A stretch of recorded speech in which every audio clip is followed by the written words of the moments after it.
Buongiorno telespettatori di Tele4, benvenuti a un altro appuntamento con Sveglia Trieste che come sempre vi terrà compagnia fino alle 10. Gli ospiti che si alterneranno accanto a me saranno il sindaco di Muggia Paolo Polidori dalle 8 alle 9 e dalle 9 alle 10 Lorenzo Margherettas del Partito Democratico.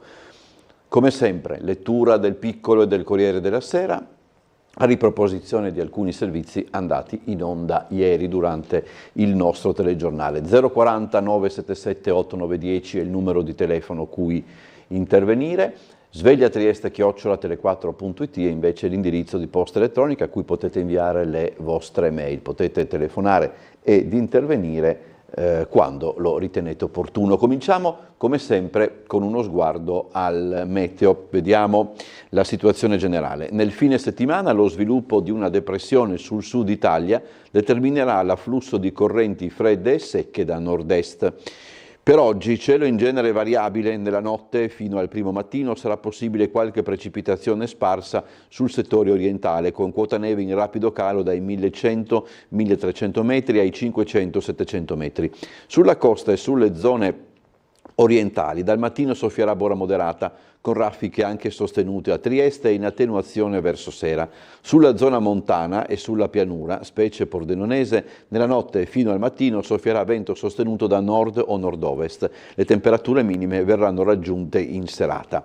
Per domani cielo sereno, soffierà bora o vento da nord-est, da debole a moderato, specie sulla costa e sulle zone orientali. Possibili gelate in pianura.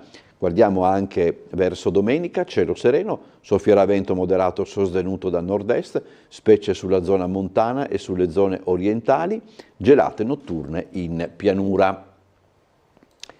Questa è la copertina, è la prima pagina del Piccolo. Cominciamo a leggerla insieme. Tra le fiamme di Los Angeles il racconto dei triestini evacuati. Cecilia e Sara non ho dormito dalla gioia, in cella il silenzio è il nemico, laddove il titolo di apertura riguarda il terzo mandato. Impugnata la legge della Campania, la Presidente del Consiglio autonomia, lavoriamo a una legge per i LEP, nessun rimpasto in vista. Ancora la Meloni, sono per i 2 incarichi, la Lega in Friuli Venezia Giulia, no a imposizioni dall'alto, siamo autonomi.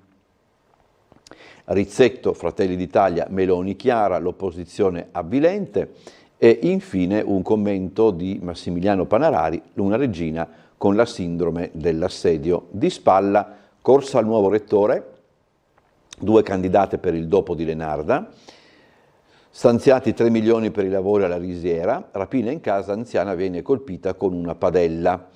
La fotonotizia, il tir distrugge un casello, chiuso lo svincolo in A4, quello di San Giorgio di Nogaro. Perché la sfida dei satelliti è così decisiva è il titolo di un dossier. Italia leader del settore con Musk dati a rischio. E poi l'analisi di Marco Zatterin, i ritardi che lasciano l'Unione Europea a terra. Su Sky è cominciata la messa in onda della serie il figlio del secolo, che è tratta dal romanzo di Scurati ed è dedicata all'ascesa al potere di Benito Mussolini.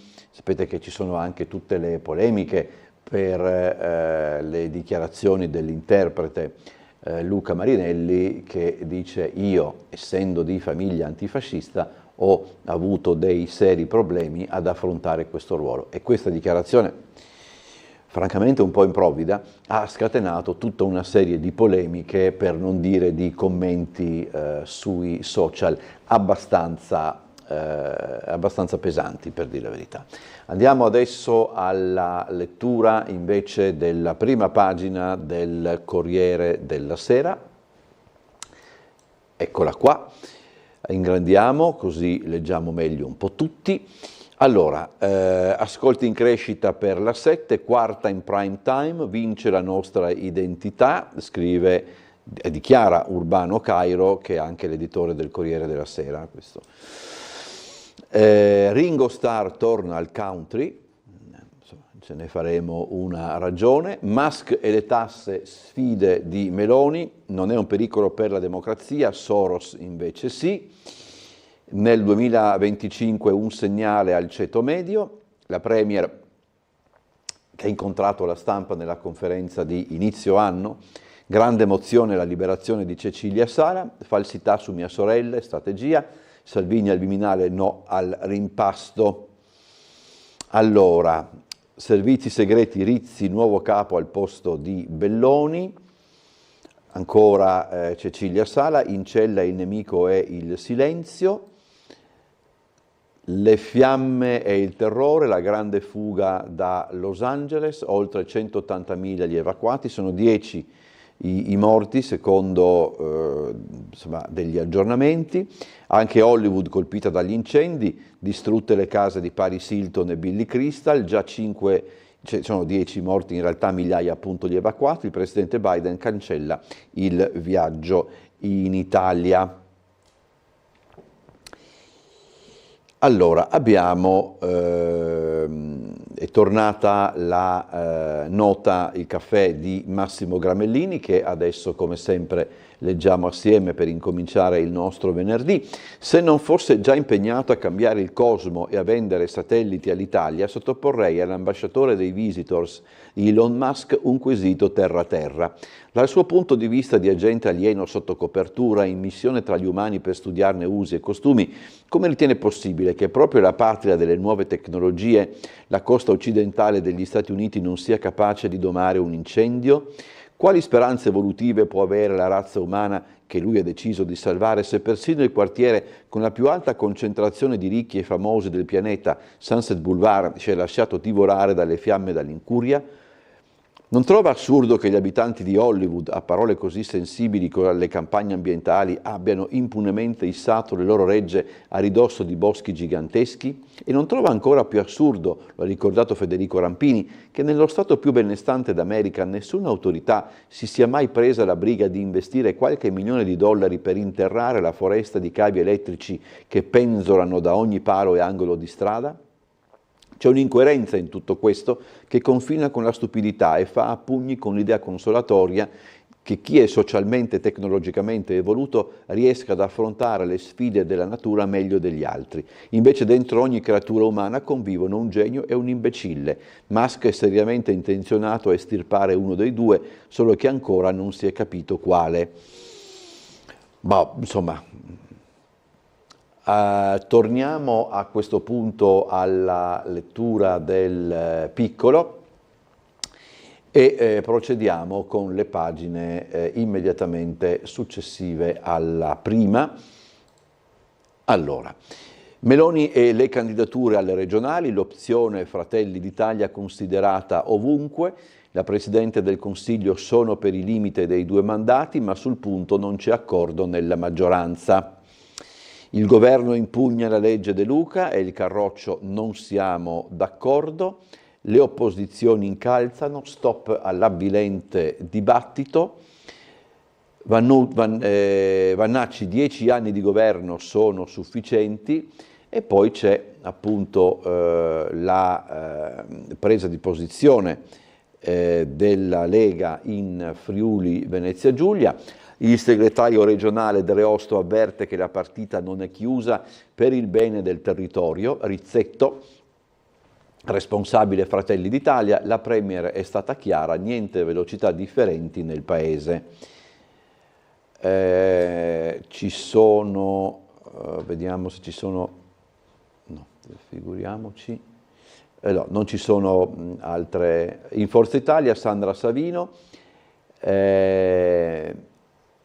la linea l'ha dichiarata Gasparri, a intervenire Giulia Manzan di Noi Moderati, la scelta di allinearsi al leader Maurizio Lupi che proprio ieri ha definito il terzo mandato un errore. La Regione sugli enti a competenze primarie, il Consiglio poi deve decidere, poi deve esercitarla, chiedo scusa, queste le parole del Presidente della Regione Massimiliano Fedriga sul terzo mandato nei giorni scorsi. La foto si riferisce appunto alla conferenza stampa che è la conferenza stampa, diciamo così, di fine anno, ma che è slittata appunto all'inizio del 2025. Direi che possiamo passare alle pagine successive che continuano comunque ad occuparsi della conferenza stampa della Meloni, seppure magari indirettamente. Sul caso Starlink, sta storia di Musk non è pericoloso, nessun rimpasto nel governo, la conferenza stampa alla Camera. Su Belloni ho letto molte ricostruzioni lontane dalla verità. Vorrei arrivare alle prossime elezioni con premierato approvato e legge elettorale tarata su questo. Cecilia Sala: non ho dormito dalla gioia, in cella il nemico era il silenzio. La giornalista ha raccontato l'arresto e i drammatici 21 giorni di prigionia. Non sono mai stata minacciata, ma ho pensato che potevano uccidermi.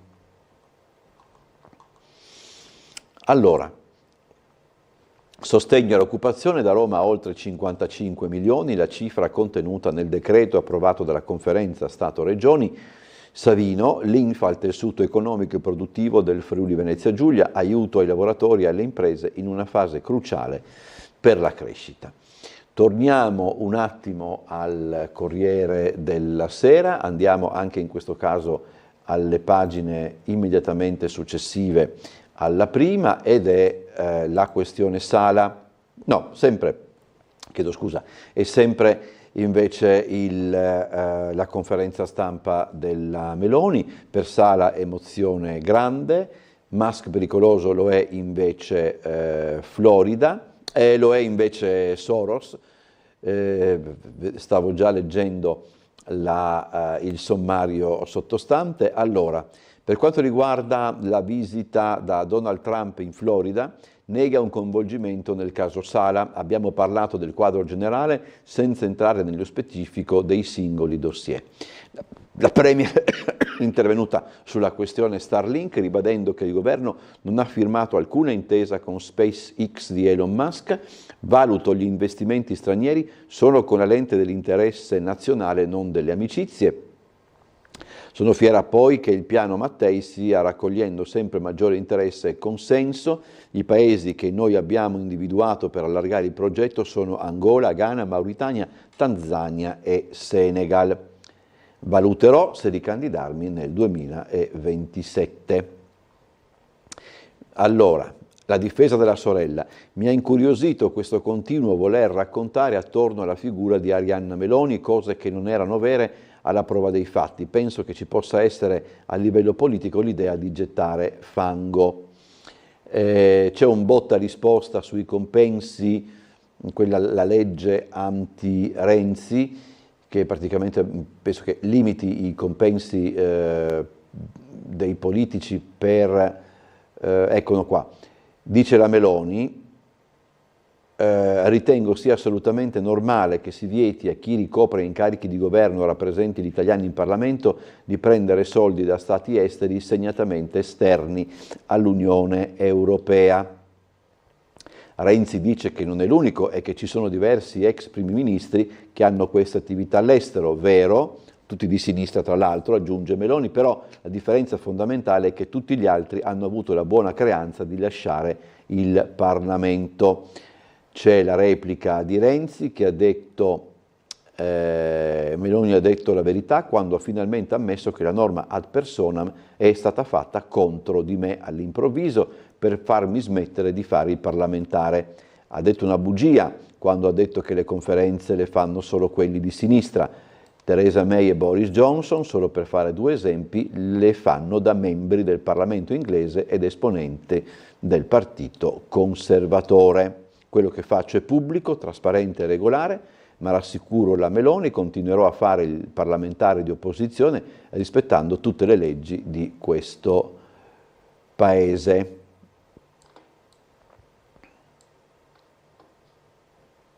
Andiamo ancora avanti. Non ha parlato degli italiani, le opposizioni tornano all'attacco, finita la tregua per la liberazione della reporter. Il PD si occupa di Musk, non dei problemi, dice la Schlein. Meloni non dice una parola sulle infinite liste di attese nella sanità pubblica, sulle bollette insostenibili per famiglie e imprese e sulle pensioni. Conte non ha risposto sulle bollette, ha potuto fare quel che le riesce meglio, deviare l'attenzione, non affrontare i problemi e non dare soluzioni. Calenda, c'è anche lui, Meloni ha un problema nel definire la sicurezza nazionale, Musk è un soggetto pericoloso e consiglia alla Premier di scegliersi meglio gli amici. Il messaggio a Salvini che si occuperà ancora di trasporti, Piantedosi, ottimo ministro. Allora, ancora la Sala. Mi ha salvata un libro, ho riso per un uccellino, il nemico lì è il silenzio.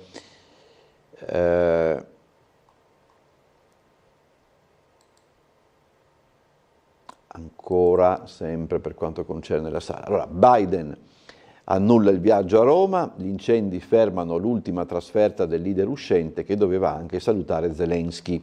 Il dispiacere per la visita al Papa. Ai funerali del presidente Carter, come potete vedere, sono intervenuti 5 presidenti, vale a dire Clinton, Bush, Obama e Biden e Trump come ex presidente e presidente entrante. Credo che sullo sfondo si possano scorgere anche Al Gore e l'ex vicepresidente di Trump, Pence.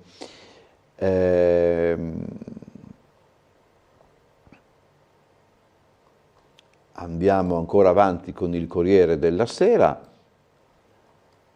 Siamo ancora per quanto concerne la questione di Cecilia Sala. Dopo Belloni c'è Rizzi, a lui il coordinamento dei servizi segreti. Cuzzo Crea al vertice della ISI, Iannucci al posto di Figliuolo, l'incarico a Carbone per l'Agenzia delle Entrate. Elisabetta Belloni, diplomatica, è stata segretaria generale del Ministero degli Esteri. Con il governo Draghi è stata nominata direttrice del Dipartimento delle Informazioni per la Sicurezza fino alle dimissioni annunciate prima dello scorso Natale. Unione Europea, messaggio a Trump sulla democrazia, tweet di von der Leyen e Costa, proteggeremo i nostri valori e la Presidente cerca un incontro con Trump. Hitler era un comunista, lo show tra Weidel e Musk che fa campagna per l'AfD. Nel podcast su X la leader dell'ultradestra ribalta la storia.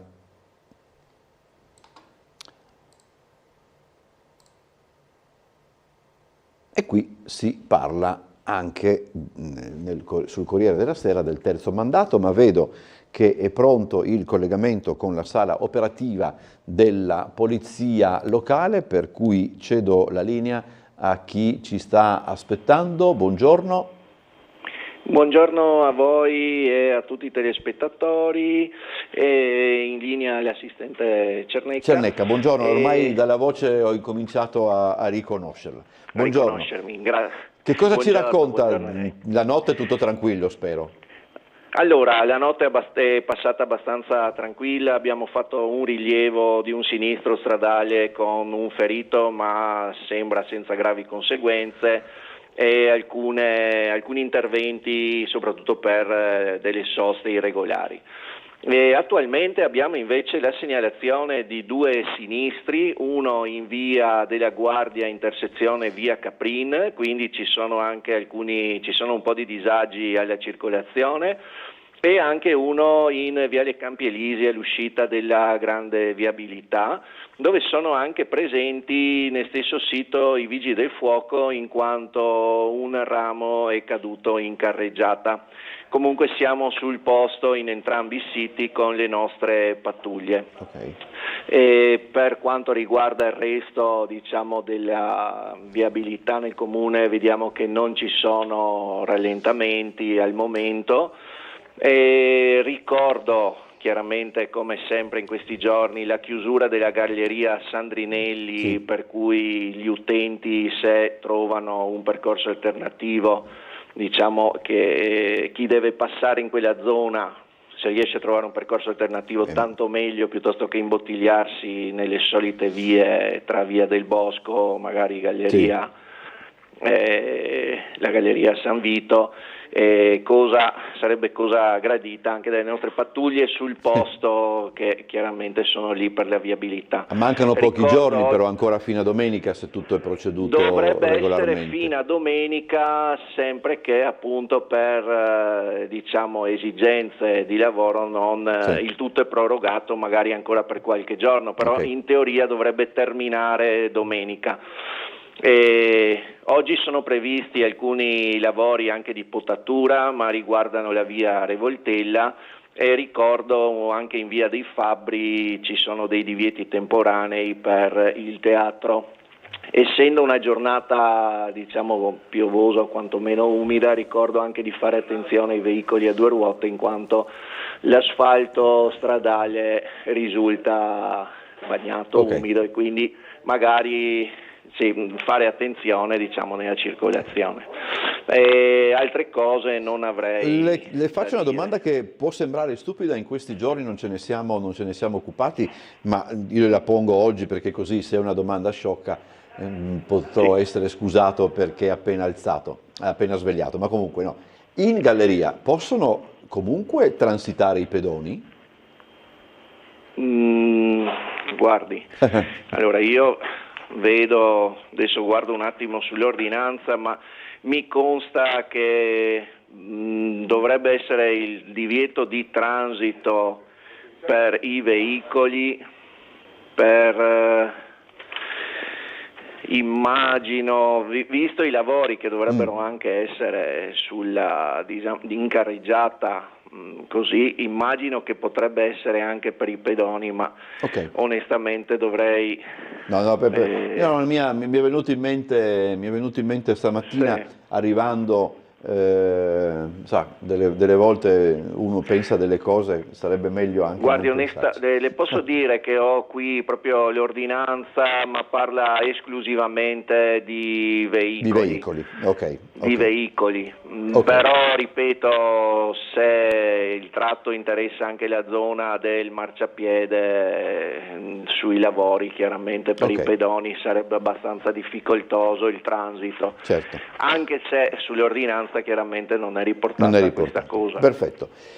Agente Ciannecca, grazie, buona giornata e buon lavoro. Il prossimo collegamento con la Polizia Locale durante il telegiornale delle 13:20, ove non sia necessario comunicare qualche cosa, per la quale cosa noi siamo disponibili. Grazie e buon lavoro, Agente Ciannecca. Grazie, altrettanto, buona giornata. Saluti. Allora, cominciamo a vedere alcuni servizi. Per quanto riguarda anche la cronaca, colpita in testa con una padella dalla ladra che si è introdotta in casa da una finestra. È finita all'ospedale per le conseguenze di questa aggressione un 82enne triestina residente in via Carnaro. Indagano i carabinieri.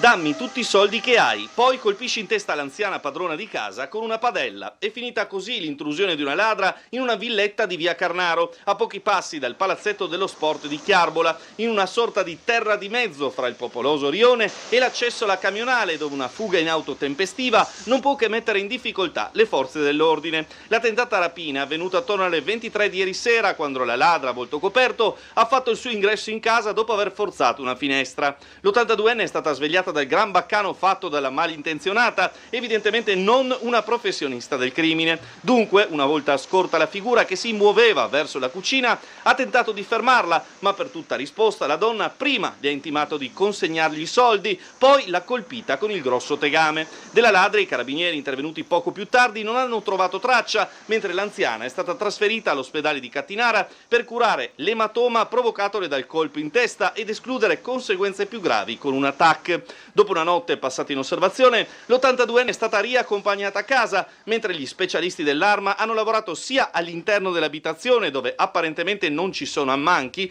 per reperire eventuali impronte, sia all'esterno per accertare se vi siano telecamere di sorveglianza in grado di aver ripreso la ladra o eventuali complici in strada.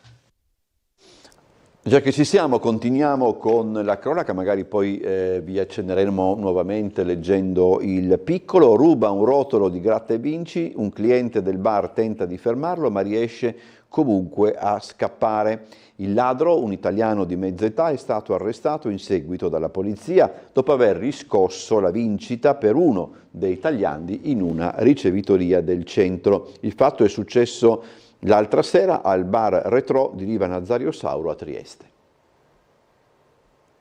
Una persona è venuta qua, ha rubato grattavinci. Poi così mia figlia facendo la piastra, qua vieni così prendi via la grattavinci. Voleva tentare la sorte avendo qualche possibilità di vincita in più degli altri. Il ladro, un italiano di mezza età, che ieri sera ha rubato un intero rotolo di gratta e vinci al bar Retro di Riva Nazario Sauro, come riferito dalla banconiera Heidi U. L'uomo, italiano, magro e alto oltre 1,80 m, dopo aver asportato i tagliandi dal banco è scappato di corsa fra le urla del proprietario. È stato un altro avventore a tentare di fermarlo. Scappa via proprio, se accorto le clienti, tira il suo giubbotto, dopo scappa via veloce, così. Quanto ha portato via? Circa 400 euro, non esattamente, però quello è il prezzo circa così. L'immediato allerta a polizia e carabinieri ha permesso di avviare tempestivamente l'indagine. Purtroppo le telecamere del bar non hanno potuto aiutare la squadra volante della questura perché i titolari dell'esercizio si erano dimenticati di rinnovare l'abbonamento ai servizi di registrazione. È stato invece lo stesso ladro a mettersi nei guai, riscuotendo uno dei biglietti della serie Il Milionario in un'altra rivendita triestina, dove poco distante è stato fermato ed arrestato dai poliziotti. Gli altri dettagli verranno resi noti in seguito all'autorizzazione della Procura di Trieste. Non è la prima volta che al bar Retro avviene un furto analogo e più in generale anche in questa zona della città chi lavora con il pubblico riscontra un peggioramento generale riguardo alla sicurezza. Non è la prima volta che subite un furto del genere? Mesi fa ho fatto un furto, lo stesso, io non lo so se la persona è lo stesso o no. Mi ha rubato da 10 grattavinci, circa anche 1.400-1.500 euro di rubato. Siete preoccupati di questo? Veramente Trieste adesso preoccupati perché io sono qua da grattavinci e sigarette quasi 4 anni, mai successo questa roba, solo ultimamente di questi mesi, così un po' di brutto gente. 3 operazioni della Guardia Forestale regionale assieme ai carabinieri e ai veterinari di Asugi hanno sequestrato nell'Isontino pappagalli, cani e animali da cortile che si trovavano in condizioni di maltrattamento e malnutrizione. Denunciati i proprietari. Pappagalli, cani e animali da cortile come conigli e galline maltrattati, lasciati senza cibo e in condizioni di sofferenza. Il Corpo Forestale regionale della stazione di Gorizia ha concluso 3 operazioni che hanno portato al sequestro degli animali e alla denuncia delle persone che ne avevano la custodia. La prima attività, frutto di una segnalazione, è avvenuta nel comune di San Canzian di Isonzo, dove i forestali assieme ai veterinari della Suggi hanno accertato in un'abitazione la presenza di un pappagallo della specie Amazzone europagliata nuca gialla, ritrovato senza anello identificativo in condizioni di grave sofferenza. Nei confronti dell'uomo che deteneva il volatile sono ipotizzati reati di maltrattamento e detenzione di animali in condizioni incompatibili con la loro natura. I forestali hanno verificato anche la mancanza della documentazione prevista dalla Convenzione internazionale di Washington sul commercio delle specie di fauna e flora selvatiche minacciate di estinzione e relativa alla lecita detenzione del pappagallo, appartenente a una specie a rischio di estinzione. Non è tutto, perché solo poche settimane più tardi un'altra segnalazione ha riportato il personale del Corpo Forestale a sequestrare altri 5 pappagalli che vivevano privi di acqua e cibo e in pessime condizioni igienico-sanitarie. Insieme ai volatili è stato sequestrato anche un cane meticcio simil pastore tedesco in stato di completo abbandono e di isolamento all'interno di una stanzetta chiusa e sporca. Gli animali sono stati affidati in custodia giudiziale al centro di recupero di fauna selvatica di San Canzian d'Isonzo e al canile di Gorizia. Operazione simile a Cormonso, dove i carabinieri assieme all'azienda sanitaria hanno trovato e sequestrato in un'abitazione di campagna 3 cani maltrattati e denutriti, di cui 2 della razza simil bulldog francese e un segugio sprovvisto di microchip. microchip e non registrato all'anagrafe canina regionale, nonché legato con una catena fissa a una colonna. Sequestrati anche conigli e galline, anche loro in pessime condizioni di detenzione. Dopo le visite del caso, gli animali sono stati portati in custodia nei centri di riferimento e la coppia proprietaria degli animali è stata denunciata. L'ultimo episodio è Sagrado. Forestale, carabinieri e veterinari Asugi di Gorizia hanno sequestrato 2 cani American Staffordshire Terrier e un bassotto senza microchip e detenuti in un piccolo giardino sprovvisti di un ricovero ed esposti giorno e notte alle intemperie. Sono stati presi in cura dal canile di Gorizia, i 2 proprietari sono stati denunciati. Andiamo in pubblicità, poi ritorniamo ancora con la lettura del Corriere della Sera del Piccolo ed altri servizi.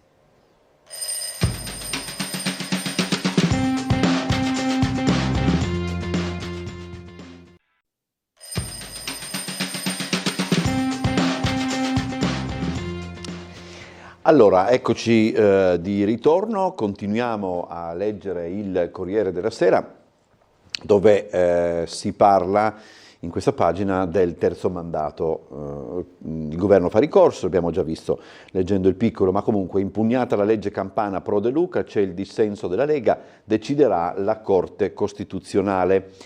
C'è un dialogo fra Di Battista e Vasco Rossi su Gaza, ma di Gaza parleremo più avanti. Sempre per quanto concerne la questione terzo mandato, scontro aperto a Napoli, Veneto in subbuglio, i contraccolpi della scelta. I fedelissimi di Zaia pensano a un nome da opporre a Fratelli d'Italia.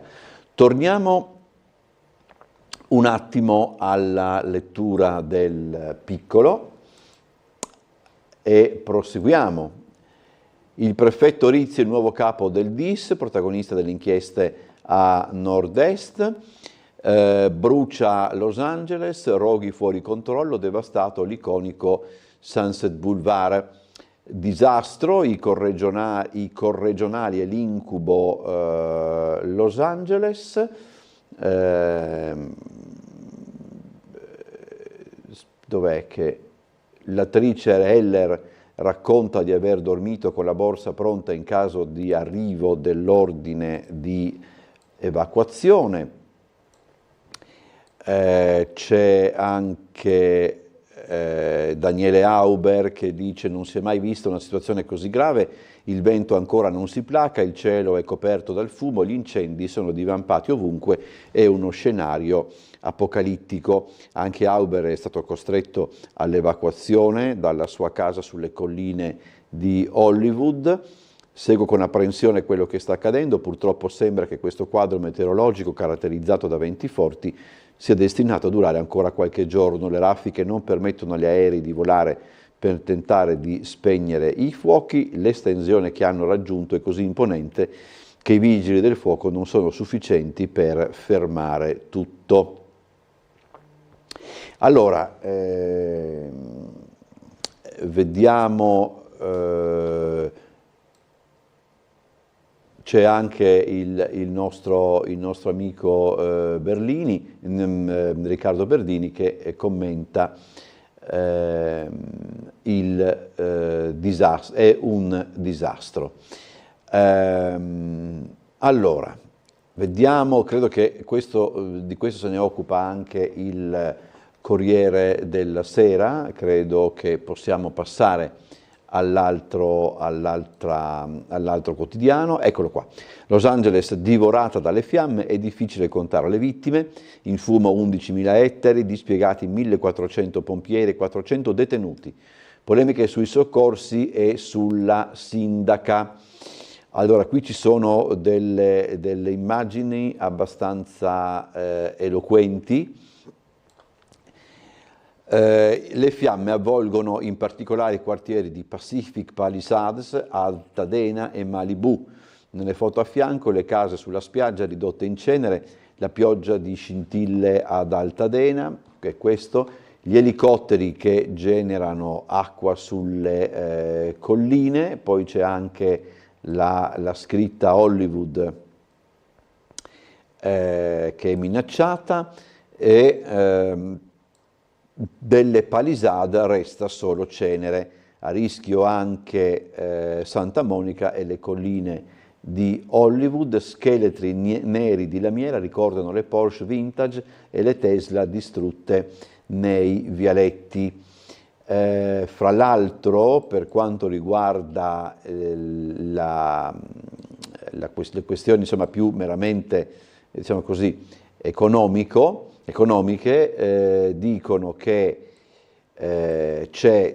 insomma, i danni per le assicurazioni sarebbero pari a 10 miliardi di dollari. 11.000 ettari l'area totale che è bruciata, l'equivalente di 20.000 campi da football, sono 180.000 le persone che hanno ricevuto un ordine di evacuazione. 5 incendi la avvolgono Los Angeles, i 3 principali sono Hearst, Palisades e Eaton, il primo tocca Santa Clarita e la San Fernando Valley, il secondo Malibu, Santa Monica e Calabasas. Intanto ci sono anche insomma, i divi di Hollywood che si mobilitano. L'attrice Jamie Lee Curtis ha dichiarato che la sua famiglia donerà $1 milione per aiutare le squadre dei soccorritori. C'è tra l'altro anche una serie di polemiche innescate tra l'altro anche dal presidente Trump, che ha attaccato il governatore della California, il governatore democratico della California. Ci sono anche polemiche che riguardano la sindaca di Los Angeles, perché nel bilancio sarebbero stati tagliati 17 milioni di dollari proprio ai vigili del fuoco di Los Angeles. Sono polemiche. Poi c'è anche la questione del posticipo della cerimonia come si dice, in cui vengono rese note le candidature agli Oscar. Poteva anche non farla, bastava dar l'elenco, tanto insomma non è che... Però insomma c'è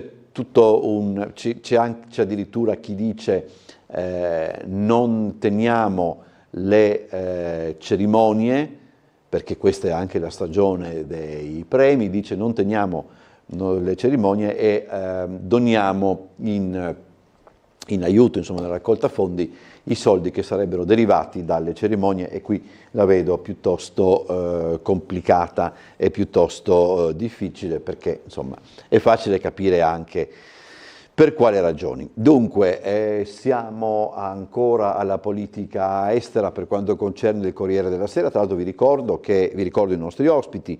Paolo Polidori, sindaco di Muggia, sarà con noi dalle 8 alle 9, dalle 9 alle 10 invece avremo Lorenzo Margherettas, che è esponente del Partito Democratico. Allora, Siria spinta per revocare le sanzioni, Zelensky da Meloni, sostegno a 360 gradi. Caracas, giallo sull'arresto della leader anti-Maduro, spari per intimidirla, fermata e poi rilasciata, secondo il regime una montatura.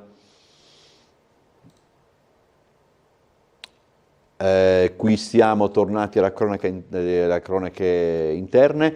Rami, la relazione dei vigili, auto e scooter non si toccano. Milano, le immagini delle telecamere, quel video è un brutto segnale, dice il sindaco. Trovata carbonizzata, il giallo di Fabiana, un delitto efferato, era scomparsa dal 4 gennaio e aveva 46 anni. Fabiana Piccioni di Giulianova, in provincia di Teramo, scompare il 4 gennaio, sono i genitori a presentare la denuncia. Il cadavere parzialmente carbonizzato è stato trovato ieri pomeriggio in una zona di campagna. Secondo quanto riferito dal sindaco, si tratterebbe di un femminicidio. Il sindaco di Giulianova, appunto, si era candidata in consiglio comunale, la città è scossa. Abusi sessuali di gruppo a Capodanno, la polizia a Liegi con 3 video della ragazza, gli investigatori da Milano in Belgio, il tentativo di identificare gli aggressori.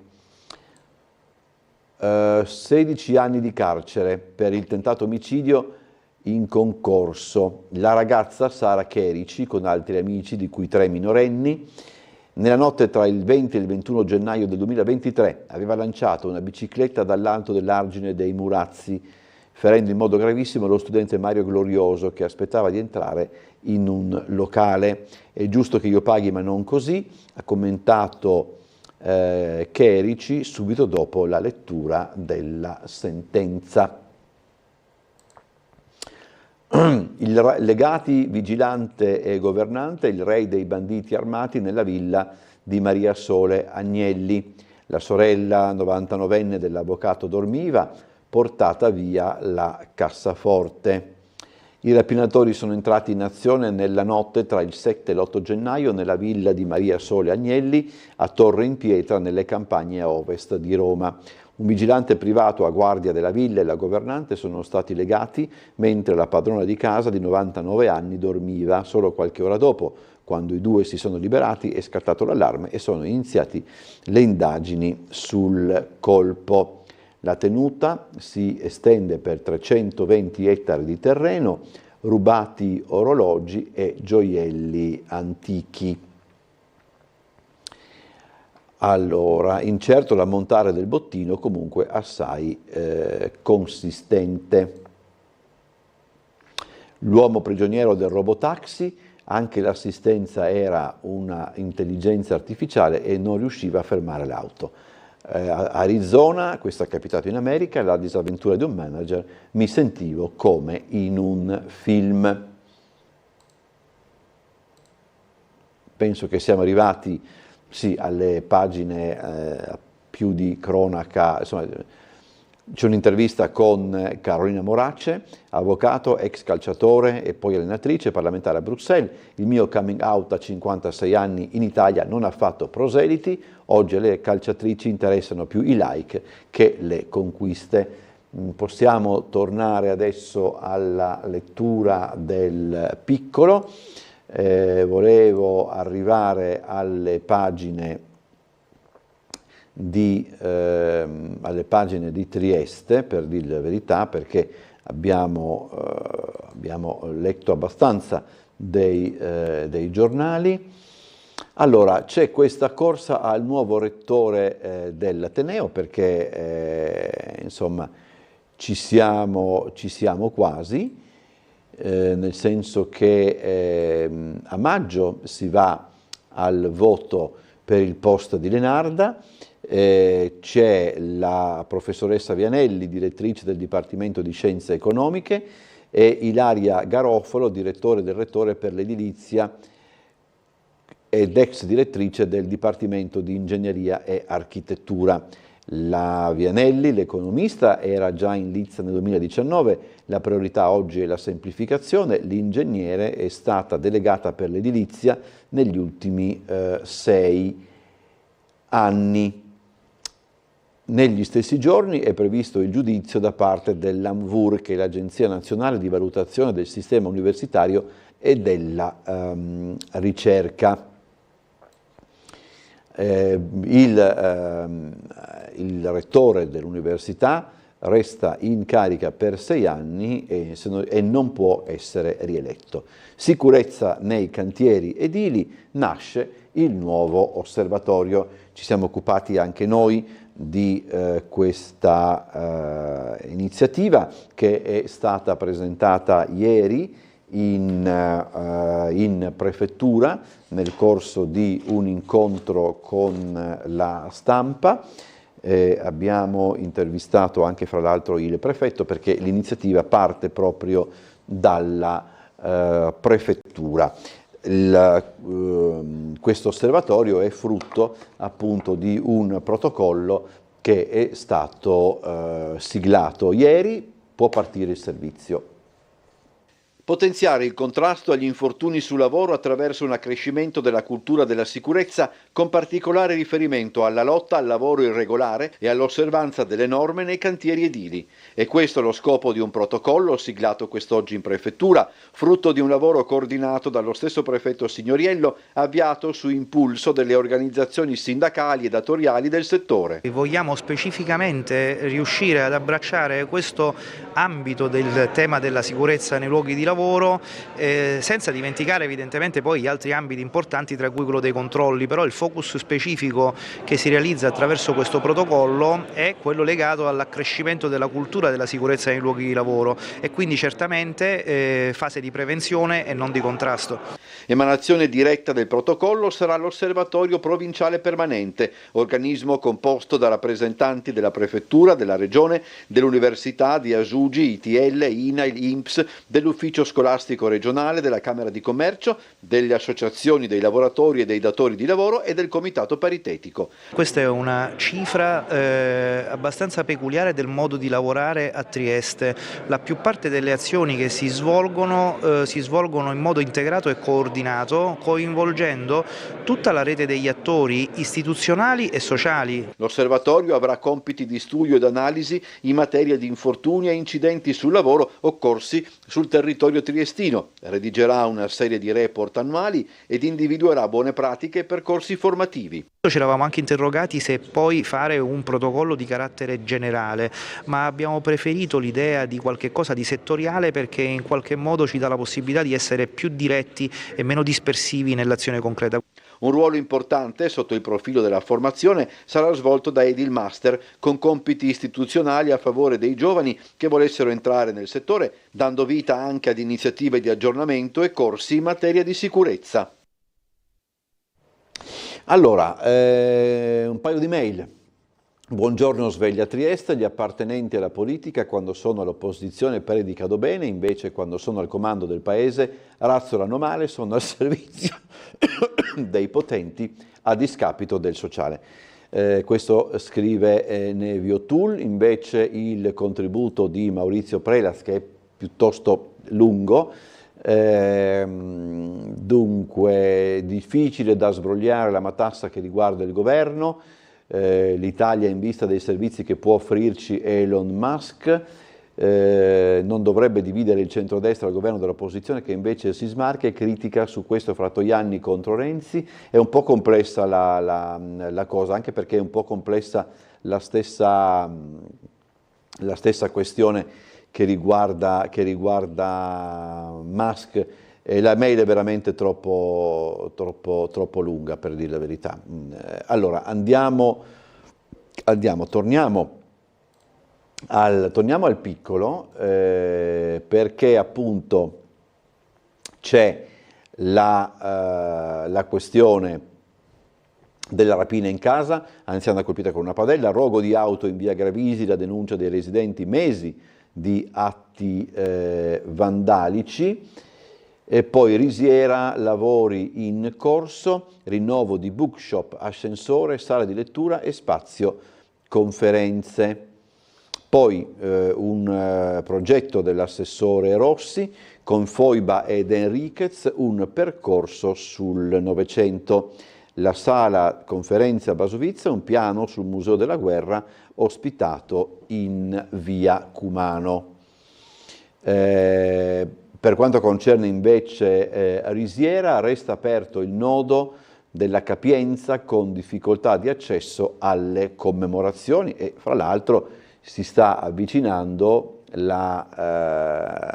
il giorno della memoria che cade il 27 di gennaio. Le giubbe dei volontari e il gonfalone di Trieste pronti per il restauro. Dalla Sala delle Medaglie d'Oro del Museo del Risorgimento partiranno per Codroipo le divise di Slataper, dei fratelli Stuparic, di Bergamas e Vidali. Interventi previsti anche sui ritratti di Venezian, Dandile e Garibaldi, in totale la spesa è di 100.000 euro. Volevo vedere se il Vidali di chi si tratta.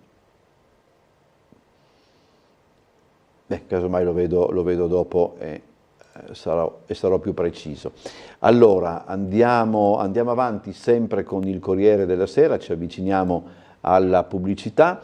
Open Day, laboratori e lezioni dal vivo a scuola, porte aperte per alunni e genitori, partono le iniziative di presentazione, sono già partite le iniziative di presentazione negli istituti cittadini. Le iscrizioni per le statali inizieranno martedì 21 gennaio, domani anche il Comune promuove un evento online su nidi e infanzia.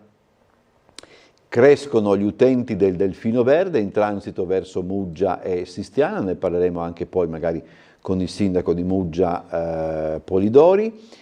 Duino Aurisina riconfermata per un triennio città che legge, rinnovata la qualifica assegnata dal Centro per il Libro e la Lettura ai comuni dotati di biblioteca, libreria e attività di promozione culturale. Ancora poi Muggia, ancora di questo parleremo poi con il sindaco, lavori allo Stadio Zaccaria affidati alla friulana Cicuttine.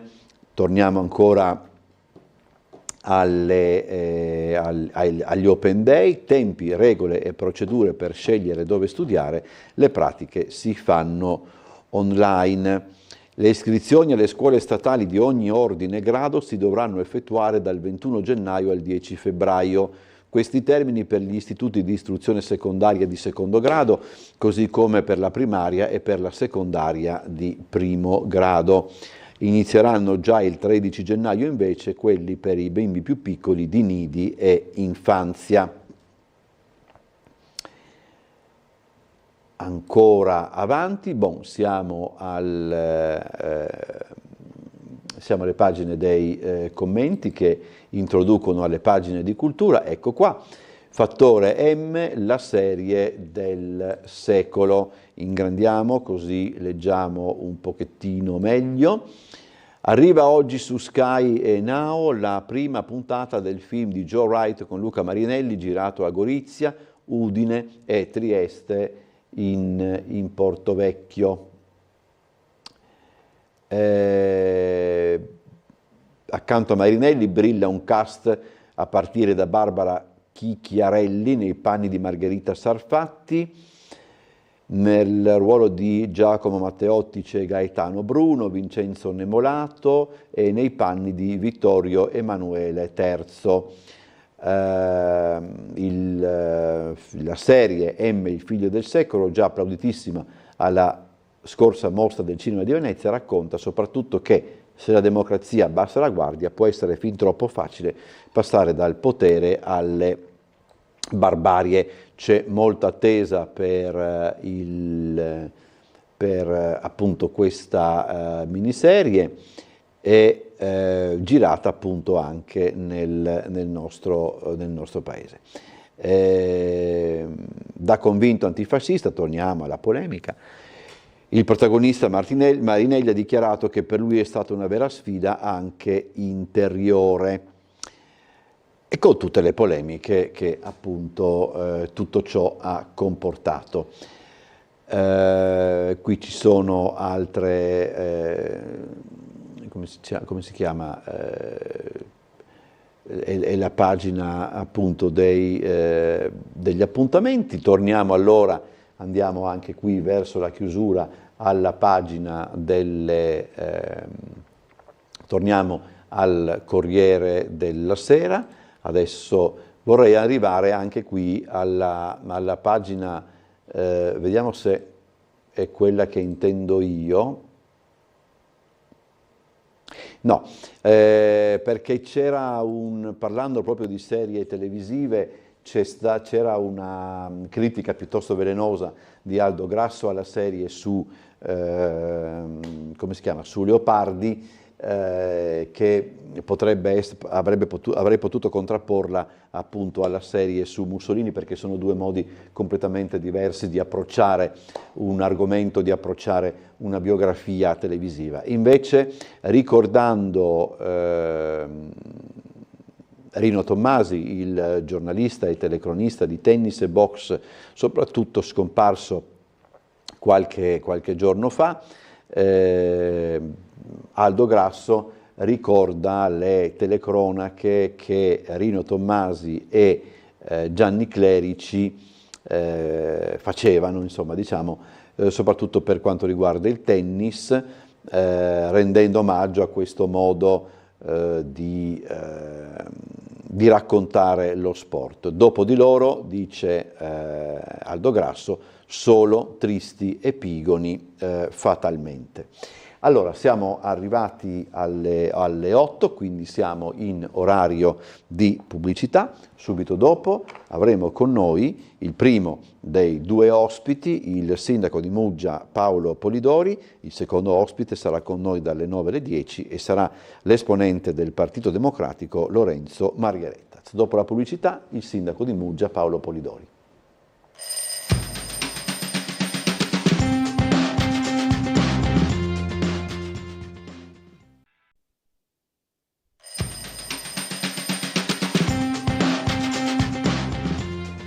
Allora, eccoci in compagnia del sindaco di Muggia Paolo Polidori, primo dei nostri ospiti. Grazie sindaco per essere venuto. Buongiorno Umberto, buongiorno ai telespettatori. Nei nostri studi. 040 977 8910 il numero di telefono, svegliatrieste@tele4.it e l'indirizzo di posta elettronica. Allora, leggendo il piccolo, ci eravamo soffermati su due brevi spunti. Crescono gli utenti del Delfino Verde in transito verso Muggia e Sistiana. Che il trasporto marittimo fosse una frontiera, diciamo così, abbastanza di successo era già abbastanza noto, ecco, insomma. Sì, certo, diciamo fino a quando non faremo il ponte tra Muggia e Trieste, però ovviamente è una battuta, ma diciamo che i risultati sono molto positivi.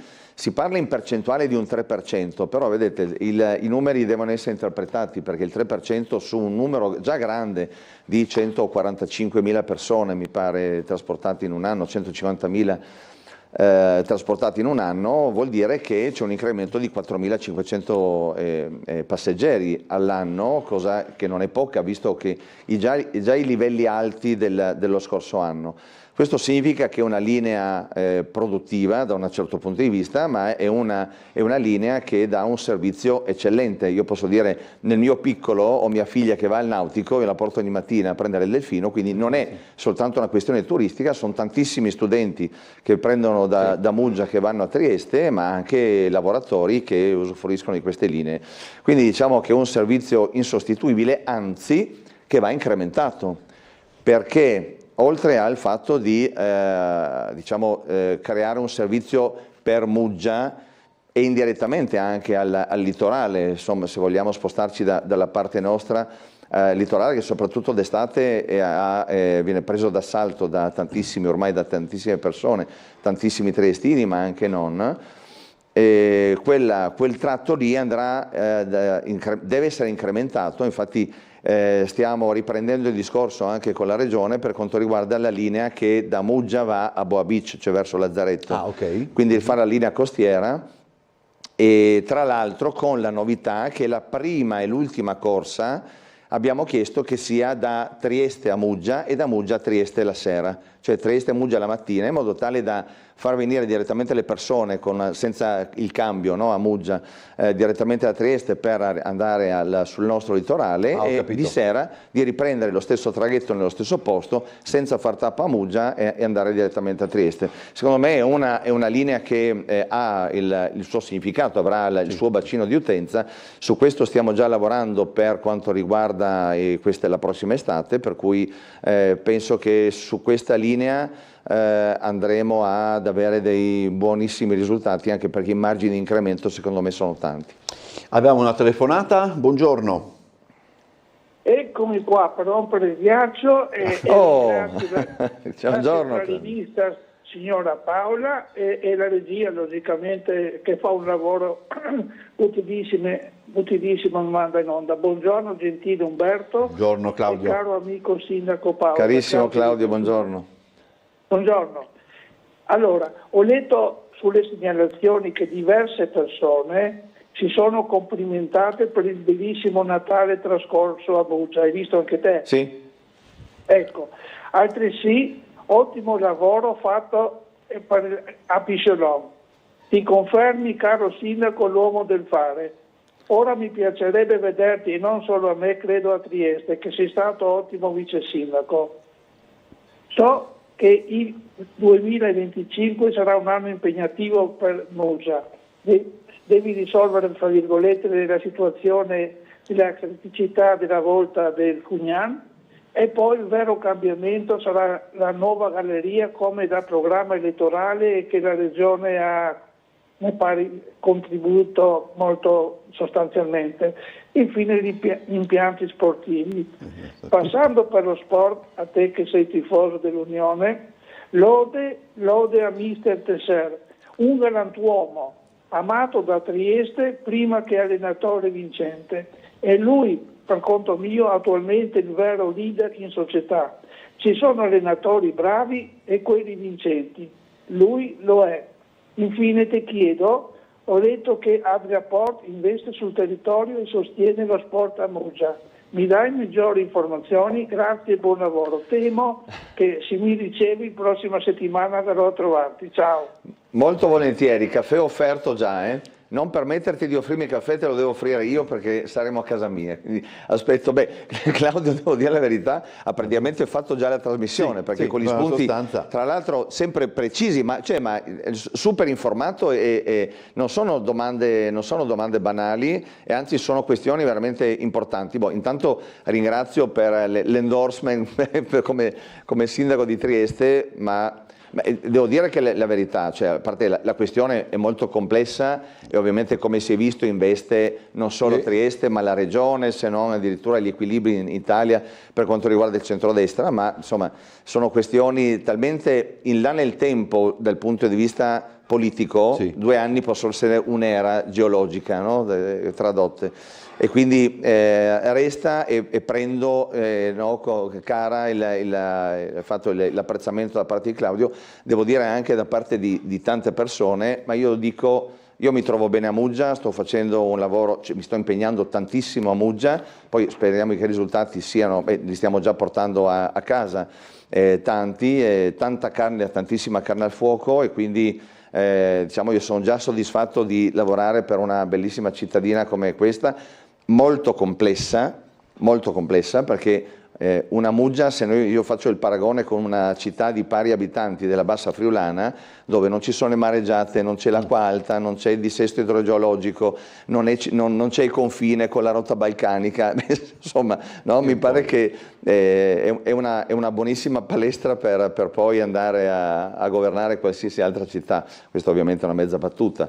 E per quanto riguarda le questioni, la questione del Fugnan è anche molto complessa, quella, infatti riguarda un gioco di Tetris, se vogliamo, per quanto riguarda tempi, risorse, logistica e quindi traffico, perché noi stiamo ancora vedendo e aspettando le relazioni finali per quanto riguarda le ispezioni che sono state fatte, non solo dalla Foce, infatti il primo tratto abbiamo dovuto chiuderlo, quello di Largo Caduti, mettendo in piedi però una viabilità d'emergenza ovviamente, ma che diciamo ci ha dato la possibilità di sperimentare quello che potrebbe essere diciamo, il senso unico, una specie di rotatoria, se pensiamo, tra via Frusin in su, via Santa Barbara il pezzettino in giù e via Battisti di ritorno. Quindi una specie, se vogliamo, una specie di rotatoria, ma col fatto, Umberto, che via Battisti adesso è a senso unico. Questo significa che via Trieste è molto più larga, no, che il tratto prima, poi si restringe su via Battisti, ma ci permette di studiare anche l'impatto su una possibile tratto di ciclabile, nel momento in cui si normalizza tutto, non vogliamo fare altri ulteriori lavori adesso, a viabilità diciamo sistemata, e potrebbe essere un tratto in più di quella che è la soluzione di continuità della ciclabile dall'ingresso di Muggia fino a Lazzaretto. E quello sarebbe un punto importantissimo che potrebbe avere la ciclabile se e solo se via Battisti fosse come oggi a senso unico. Quindi la mettiamo come sperimentazione anche per il futuro. E chiedo scusa se interrompo, questa viabilità provvisoria da quanto? Aprile dello scorso? No. E da quando abbiamo chiuso il Largo Caduti, cioè stiamo parlando di 3-4 mesi mi pare. Quindi non ha ancora, come dire, sopportato, mettiamola così, il traffico estivo? No. Però sul traffico estivo, cioè, le direttrici sono quelle, perché hai la stessa direttrice per andare verso, diciamo, per passare il centro storico, quindi attraverso il Mandracchio da una parte, il ritorno hai sempre la solita galleria, il cunicolo, no? Come chiamiamolo che vogliamo, e poi hai via Frosino uscita con la possibilità di andare giù anche per Santa Barbara e poi via Trieste, per cui diciamo non ci sono state per il momento, okay. Ci sono ecco, delle situazioni particolari che andrò a monitorare la prossima settimana, perché su in alto di via Frosin, con l'incrocio diciamo con il traffico viene giù da Santa Barbara e le macchine che salgono la rampa per andare poi a Santa Barbara, ci sono dei problemi, ma questi non sono da oggi, da questa viabilità. Sì, è un po' impattato il fatto che tanti vanno su per via Frosin e non prendono la parte giù, che potrebbe è un'alternativa valida.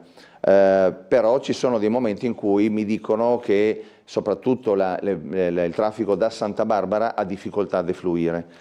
Per cui stiamo studiando adesso nelle more, poi tra l'altro perché abbiamo comunque in previsione di fare, non in tempi brevissimi, una rotatoria lì, in quel punto. C'è la possibilità, ci sono gli spazi per fare una rotatoria e questo risolverebbe la fluidità del traffico. In che punto la rotatoria? Proprio là del cimitero, l'incrocio okay. Con Santa Barbara in giù, via Frausini in su, eccetera.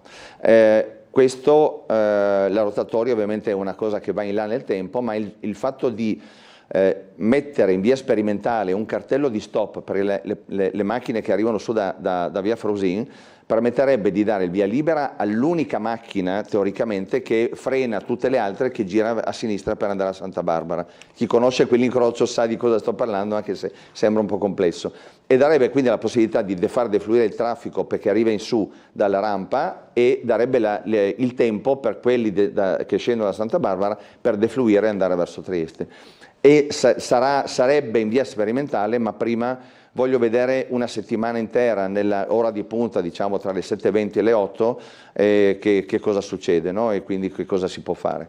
Poi per quanto riguarda, e chiudo, no? Perché la situazione è complessa, per quanto riguarda i lavori del Fugnan, stiamo aspettando le relazioni finali, stiamo cercando risorse dalla regione perché si parla di importi molto elevati per quanto riguarda una risistemazione delle volte del Fugnan, che non sono cosa da poco perché bisogna sventrare praticamente un bel pezzo di viabilità. Se parliamo di via Roma è l'asse portante premente di Muggia, e quindi i problemi per quanto riguarda la logistica ovviamente sono molto elevati. Se poi si aggiunge tutta la difficoltà di progettazione, di percorso, perché bisogna andare in commissione antisismica in regione, bisogna fare la gara, anzi bisogna trovare le risorse, bisogna fare la gara, bisogna farlo in tempi in modo tale da non impattare troppo, perché ovviamente qualche impatto ci sarà, qualche disagio ci sarà. Quindi come vedete è una situazione abbastanza complessa, per cui chi si chiede ma come mai Largo Caduti è ancora lì che i lavori non sono stati fatti, questa è la questione, cioè dobbiamo mettere in piedi tutta una progettazione che comprende anche via Roma. Ovviamente non si può fare a pezzi, non solo via Caduti, adesso dobbiamo capire che cosa fare soprattutto su quella parte di viabilità che è assolutamente fondamentale per Muggia. Poi parleremo anche torneremo ad occuparci anche di sport attimo più avanti per la questione degli impianti, eccetera, ma siccome c'è una telefonata in linea, certo. Sentiamo il nostro telespettatore. Buongiorno. Buongiorno, sono Franco Lega da Udine Nord. Buongiorno a loro signori, buongiorno ai triestini e anche ai friulani. Allora, ho chiesto più volte a Ponteca, Tremul, Ressigno, Lo Bianco e Marcello Medao, ho chiesto più volte quanti agenti sono arrivati e se sono già in servizio. Quindi, ma nessuno mi ha risposto. Come mai? Noi siamo tra la base, tra noi e le altre sfere di Roma. Ma se non ci dite chi è arrivato, chi non è arrivato e se sono già in servizio, non lo so perché, io non so perché. Li paghiamo ma voi non rispondete alle nostre esigenze. È inutile che le signore, le coccolone di Trieste mi dicano ma perché io telefono qui dove c'è il problema principale che arrivano gli extracomunitari e gli invasori eccetera, perché voi vi mandate via tre pulmini là, ma dopo 2 giorni era ancora pieno. Ma cosa vi lamentate? Sguinzagliate queste persone, questi agenti che non so quanti, sguinzagliateli a a fare il controllo e sul confine e anche in piazza, perché se uno non ha i documenti li mandiamo via, perché a fare i documenti lo sapete benissimo, ci vogliono giorni e sono a nostre spese. Ok, e io pago, sentiamo la e io risposta pago, situazione un po' confusa così come messa, nel senso che da una parte c'è il dato quanti agenti, ma so che il Comune di Trieste aveva fatto lo scorso anno già un concorso abbastanza sostanzioso, per cui... Penso si riferisse a agenti di polizia però. Ma infatti allora, non come di Comune polizia gli agenti di polizia locale ben poco possono, e comunque c'è stato un numero significativo per quanto riguarda l'organico di Trieste, che dovrebbe contare adesso penso sulle 300 persone se non sbaglio, quindi un numero comunque cospicuo, ma ben poco possono fare su una questione che va risolta a monte, caro signor Franco, non si risolve con i controlli degli agenti nel momento in cui queste persone, i migranti, arrivano sul nostro territorio. La questione secondo me va vista dall'Unione Europea, va vista dal punto di vista del governo. Adesso abbiamo avuto conferma da parte del capo di governo, Presidente Meloni, che si riavvierà la procedura per quanto riguarda il centro in Albania di detenzione e di espulsione, per cui secondo me quelli saranno i deterrenti, no, per scoraggiare ulteriori arrivi di persone che non hanno diritto all'asilo, perché io faccio sempre riferimento a coloro i quali hanno diritto all'asilo, che hanno sacrosanto diritto ad essere accolti, che sono le persone che scappano veramente da guerre. Non parliamo di questioni economiche, ma che scappano per questioni veramente drammatiche e indifferibili. Abbiamo una sentenza importantissima per quanto riguarda la questione che il fatto di difendere i confini, come ha fatto il ministro Salvini, impedendo alle ONG battenti bandiera straniera di arrivare sul territorio, di sbarcare decine di migliaia di clandestini sul nostro territorio, ebbene il Tribunale ha decretato che il fatto di bloccare queste navi non è reato, il fatto non sussiste. Su questo deve andare avanti il governo e quindi impedire a monte che ci sia un'invasione, come diceva Franco, è l'unica cosa sulla quale sono d'accordo di quello che ha detto, ma che è un fatto importantissimo, con un deterrente come quello del centro in Albania e con la possibilità dal punto di vista dell'esecutivo, cioè quindi del governo, di decretare quelli che sono i paesi sicuri e quelli che non sono sicuri. Anche qui spero che la Corte europea non vada a contraddire quello che ha detto la Corte Costituzionale, cioè che è il governo e non il magistrato, ma mi sembra una cosa talmente logica, no? Che decide quali sono i paesi sicuri e quali no, quindi dove si può rimpatriare coloro i quali sono arrivati quindi illegalmente nel nostro territorio, e andare a fare un'azione decisa per quanto riguarda le modalità di arrivo nei porti dell'Italia. Chiedo se sono previsti lavori di asfaltatura e messa in sicurezza della strada della Fortezza. Allora, quella è una strada complicata, complessa, che ha anche una sua particolarità specifica, per cui tutte le strade di Muggia, tante strade di Muggia hanno bisogno di un programma ovviamente di manutenzione. Ricordiamo che noi abbiamo fatto dei lavori di manutenzione molto importanti per quanto riguarda inizialmente Via del Serbatoio. Chi si ricorderà, sono state spese risorse veramente ingenti per la complessità, la pendenza e anche il substrato. Abbiamo trovato delle porcherie che non vi dico, ancora dei scarti della Ferriera, no, di tanti anni fa. Via del Serbatoio è stata una delle prime strade importanti che abbiamo messo a posto. Abbiamo sistemato un lungo tratto di strada di Via Pianezzi. Adesso abbiamo finito, tra l'altro, verso a fine anno, quindi a fine dicembre, Via Pisciolon, che anche lì c'era un tratto molto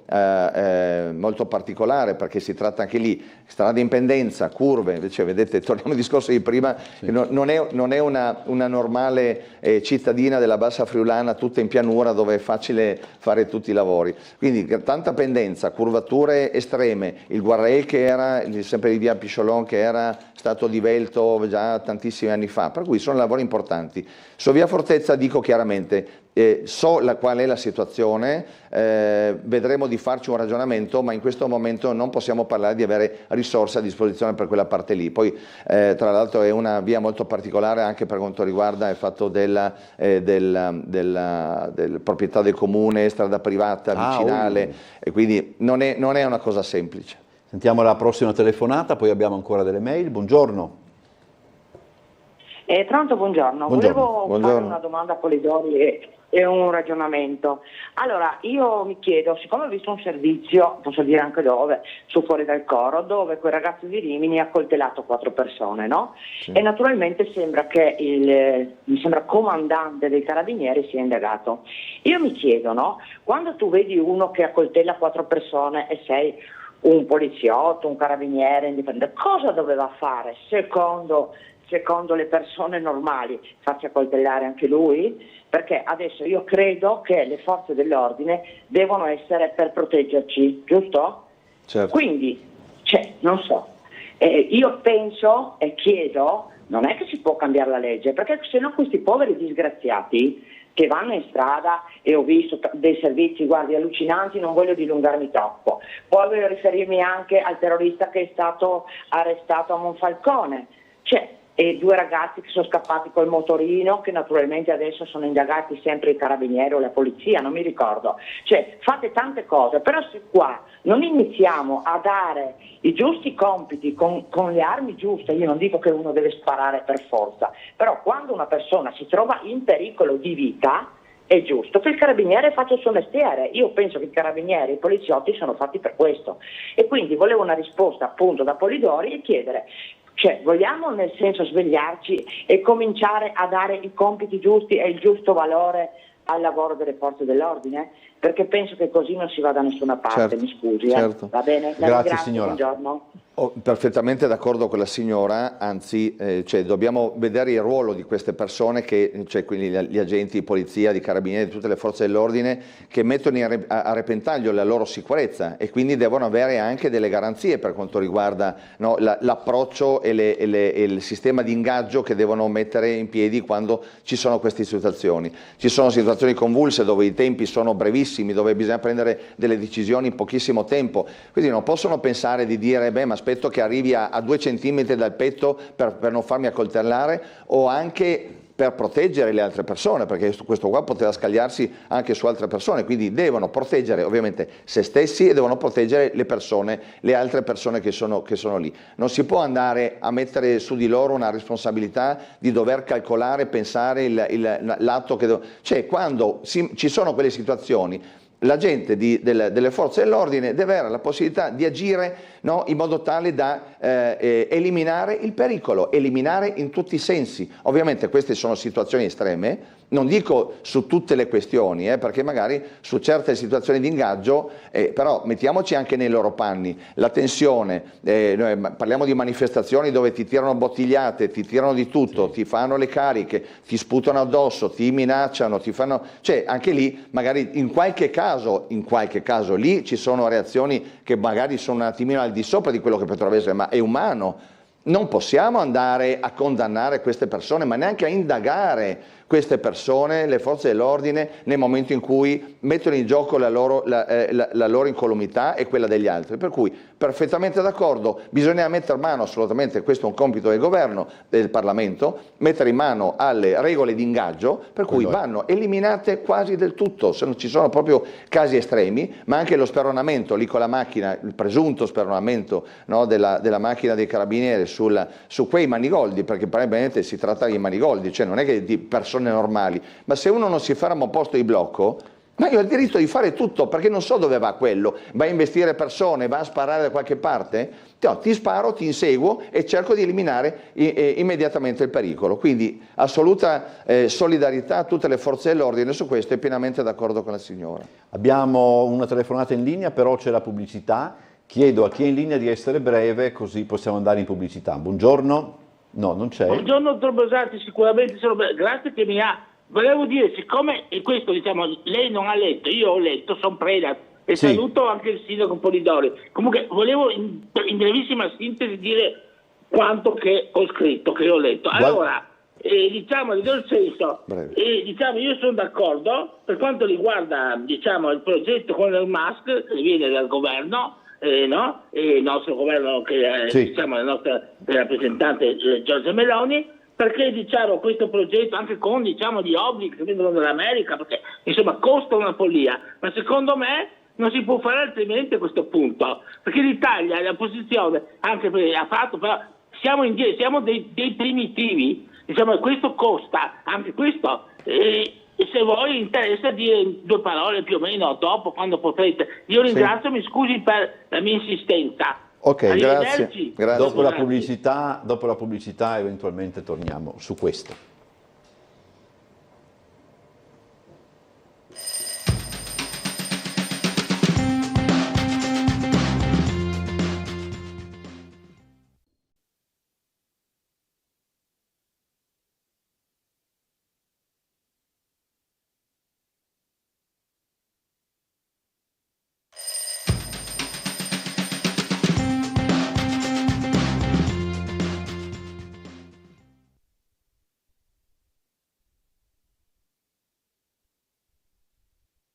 Sindaco di Muggia Paolo Polidori, non ci soffermiamo su Musk eccetera perché forse ci porta via un po' di tempo.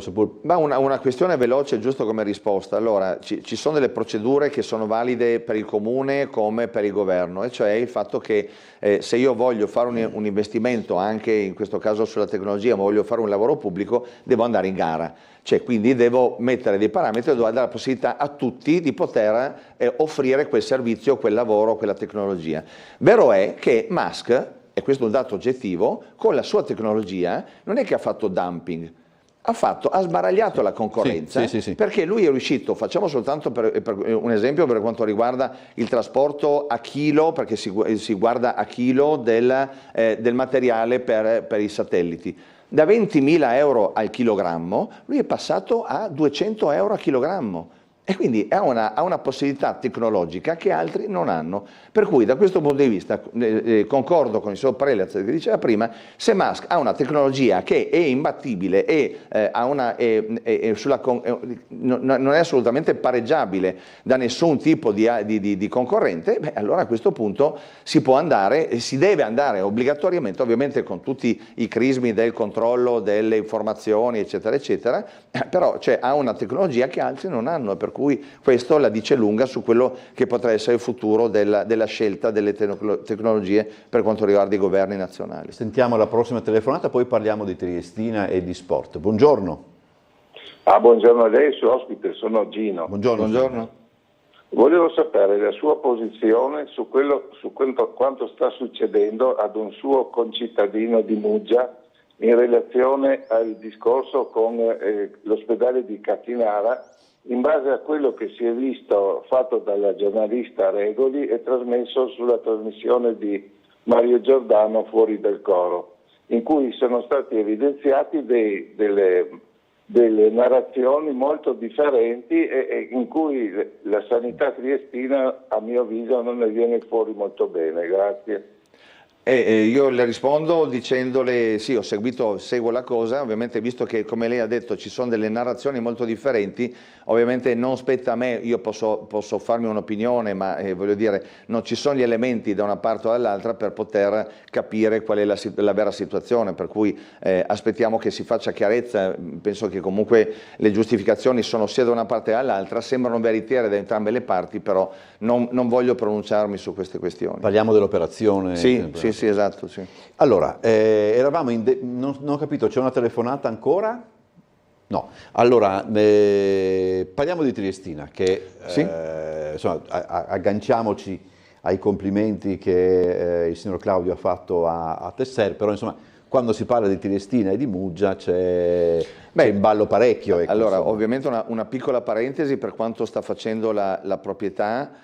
perché non dimentichiamoci che entrata in un momento in cui la Triestina andava verso il fallimento, l'ha tirata su, ha fatto delle scelte che possono essere sicuramente tantissime sbagliate, sta rimediando, perché il fatto di richiamare Tesser, voglio dire, va dato onore e merito a chi ha saputo riconoscere e ritornare magari sui propri errori. Ha investito una trentina di milioni in un anno e mezzo, cioè è una cosa già per coprire i buchi della precedente che si sono trovati praticamente a bilancio, ma investire una trentina di milioni in una società serie C, voi capite che è già quello un enorme sforzo e un grande merito che dobbiamo dare a prescindere dagli errori. Detto questo, le cose stanno andando, diciamo che stanno prendendo un verso, siamo ancora lontani da salvezza, io non mi spingo fino ai playoff, io metto la firma subito per una salvezza senza play-out e fine. Tanto l'entusiasmo sta tornando, tanto è vero che domani vado a Verona a vedere il Cagliero Triestina, per cui mi sciroperò una bella gita, una lunga gita, ma finalmente c'è di nuovo l'entusiasmo per andare a sostenere la nostra squadra. Per quanto riguarda invece l'altra parte, che fa parte comunque della gestione in generale della Triestina, il futuro della Triestina, la parte del centro del training center, quindi più che centro sportivo, perché è molto di più di un centro sportivo. Siamo arrivati, c'è un fatto importantissimo che adesso da pochissimi giorni è arrivato il decreto con i 6 milioni e mezzo che la Regione ha dato al Comune di Muggia, per cui ce li abbiamo in pancia noi nel nostro bilancio, per andare avanti con l'esecuzione della nascita del centro sportivo, del training center. Questo è un passo importante perché in questo momento possiamo dire che dall'altra parte si sta lavorando per quanto riguarda il progetto che dovrà essere presentato al Comune di Muggia, con il quale, in base al decreto legislativo, la famosa legge sugli stadi, no, che ha tempi anche abbastanza veloci, verrà indetta una conferenza di servizi a tempi brevissimi, che andrà avanti più o meno un mese, dopodiché si andrà in Consiglio Comunale per votare la variante, se approvare appunto o no quel progetto che la Triestina presenterà, e dopodiché i soldi potranno essere spendibili nel momento in cui la Triestina avrà la possibilità di mandare avanti tutti i lavori di esecuzione del centro stesso. Quindi teoricamente i tempi sono celeri, il Comune di Muggia è pronto, la Regione, che ringrazio ovviamente infinitamente, ha fatto e sta facendo la sua parte con questo chip importante di 6 milioni e mezzo per quanto riguarda il centro sportivo, e per cui ci sono diciamo, i motori pronti per aspettare questo progetto che la Triestina sta mettendo a punto. Sai, su questo c'è da dire una cosa, l'idea progettuale che loro hanno presentato è di 328.000 metri cubi, cioè loro vogliono fare, oltre ai campi, 3, 4, 5 campi di calcio, che sono fondamentali, perché la Triestina non ha mai avuto la proprietà di un campo di calcio, devo andare oggi da Gradisca fino al Grezza per allenarsi, e quindi anche da quel punto di vista logistico e organizzativo le cose cambieranno tanto.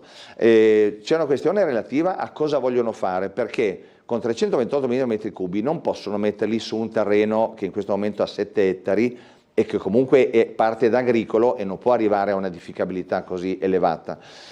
Ma c'è la parte sottostante, che è quella sopra il centro sportivo Montedoro, il vecchio free time, se ti ricordi, dove dovevano esserci palestre, piscine, go-kart, alberghi, tutta una serie di opere che poi alla fine col fallimento non si sono fatte. Ma darebbe la giustificazione quel ecomostro, io lo chiamo ecomostro, perché in questo momento è un ecomostro, che potrebbe avere nuova vita, e quindi si avrebbe una serie di vantaggi enormi per quanto riguarda il centro sportivo, e io sto cercando di far capire anche agli investitori americani il fatto che loro, comprando quello, ovviamente non voglio mettermi nelle trattative o altro, però do l'idea, il sindaco deve dare almeno l'input per quanto riguarda la fattibilità di certi progetti.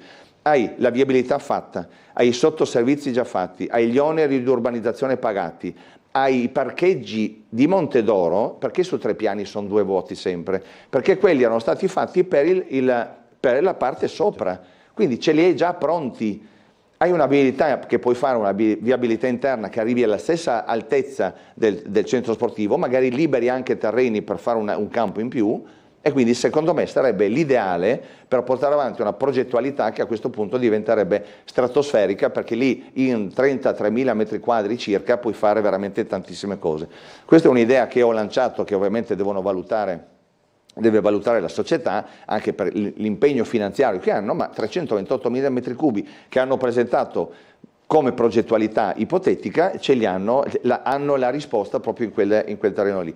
Ora abbiamo quindi le risorse, stiamo aspettando, nel momento in cui ci presentano il progetto, noi partiamo in tempi anche relativamente brevi. Sentiamo la prossima telefonata. Buongiorno. Buongiorno. Prego, buongiorno. Sono Luisa. Prego. Sì. Ecco, volevo dire che il sindaco De Murgia ha detto che scampa della guerra, no? Scampa della guerra e viene qua da noi. Però noi non possiamo ciò tutti, perché tutto il stato arabi è in guerra, no? E noi non possiamo ciò tutti, ecco. Per esempio mio papà nella seconda guerra mondiale è morto a Dachau, nella resistenza per difendere la propria patria, era contro il nazismo e il fascismo. Allora lui cosa doveva fare? Scampare, andare in Africa, lui che ha difeso la propria patria. Ecco, questo volevo dire. Ognuno deve difendere, magari con una forca, per modo di dire. Ecco, adesso il 27 è il giorno della memoria. E quanti milioni di persone sono morti? Ecco, questo volevo dire. Bisogna difendere la propria patria. Brava, signora. Ecco questo. Brava. Perché veramente non possiamo ciò tutti. Mi so che fra me sarà anche gente brava. Però dove li mettiamo? Questo volevo dire. Non sai che sono razzista. Però ognuno casa sua, Dio per tutti. Perché bisogna difendere. Mio papà aveva 33 anni. Mica la medaglia d'onore, d'onore. L'avevo casa 10 anni fa, me l'ha data. Per mio papà che era un eroe. E il mio amore, che non ho mai visto un papà, 3 anni che avevo. Mia sorella 1 anno, mia mamma 20 anni, che la resta vedova. Cosa dovessi dirmi? Certo. Bisogna veramente, non possiamo più. Anche queste guerre. Ma che cavolo capisci di fare le guerre?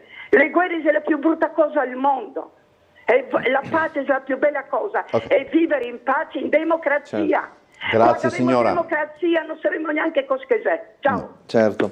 Allora, la signora ha in effetti rimesso in gioco una questione di fondamentale importanza. Sì, le persone che scappano dalla guerra vanno difese, vanno accolte. Ma perché questi ragazzi, perché adesso ci sono anche tanti bambini e donne, ma sono in percentuali in minima parte, perché i ragazzi dai 20, dai 15, dai 20, 25, 30 anni scappano dalle loro terre dove c'è una guerra e lasciano le madri, le sorelle, le figlie, no? E tutte le persone più deboli a subire il dittatore di turno o la restrizione di turno, e invece di difendere la loro patria. Questa è una considerazione giustissima che va ripresa, perché ogni tanto bisogna fare un rewind di quello che sta succedendo. Quindi se il 90% delle persone che arrivano qua, che scappano dalle guerre, sono maschi capaci di difendere il loro paese, se ne restino nel loro paese a difendere la loro patria e le loro famiglie. Dopodiché c'è una questione a valle che non è mai stata anche questa troppo approfondita, e la signora anche giustamente diceva quanti possiamo accogliere. Infatti io prima ho volutamente escluso i migranti economici, adesso vengono anche i migranti climatici. Sono, a fare un due conti, 3,5 miliardi di persone. Abbiamo la possibilità di accogliere 3,5 miliardi di persone in Europa? Assolutamente no. Quindi non possiamo, e questa è la parte finale del mio ragionamento, c'è un diritto di chi accoglie a non avere una società che viene demolita, che viene probabilmente disastrata da queste bande ormai di criminali, no? Che imperversano, che si prendono fette di territorio. La cosa drammatica è che noi stiamo vedendo cosa succede a Bruxelles, in Francia, dove non solo delle piazze, come oggi magari c'è Piazza Goldoni, c'è Piazza Perugino, i topolini, cosa succede? Queste persone, gli stranieri, si prendono con la loro musica, il loro modo di fare, si allargano e prendono un territorio. Nel momento in cui hanno preso una piazza, non la mollano più, diventa un loro controllo, anche perché i cittadini, no, si ritirano, perché non vanno a stare in situazioni così disagevoli, e quindi si ritirano dai territori. Mettendolo più in grande e trasponendolo nei prossimi anni, interi rioni potrebbero essere in mano a stranieri in zone incontrollate, perché non ci entra neanche la polizia. In Belgio, a Bruxelles. E noi perdiamo zone del territorio europeo dove non c'è più la legge dello Stato, ma c'è la Sharia che governa, e questo lo stiamo percorrendo in maniera abbastanza veloce e ci ritroveremo in queste situazioni della Francia o del Belgio. Lo vogliamo? O abbiamo un diritto noi cittadini ad essere difesi nella nostra integrità, a difendere la nostra cultura e a poter sfruttare e percorrere le nostre piazze in sicurezza? E questo è un ragionamento che non va fatto soltanto dalla sinistra, che in maniera ideologica dice ma insomma bisogna accogliere senza se, senza ma anche, mi scuso se lo dico, ma è una questione di ragionamento, anche della Chiesa Cattolica. Anche della Chiesa Cattolica bisogna bisogna essere chiari, nel senso che c'è il diritto ad essere accolti, ma c'è anche il diritto dei cittadini ad essere difesi nella loro incolumità, nella loro sicurezza all'interno delle proprie case e al di fuori delle proprie case.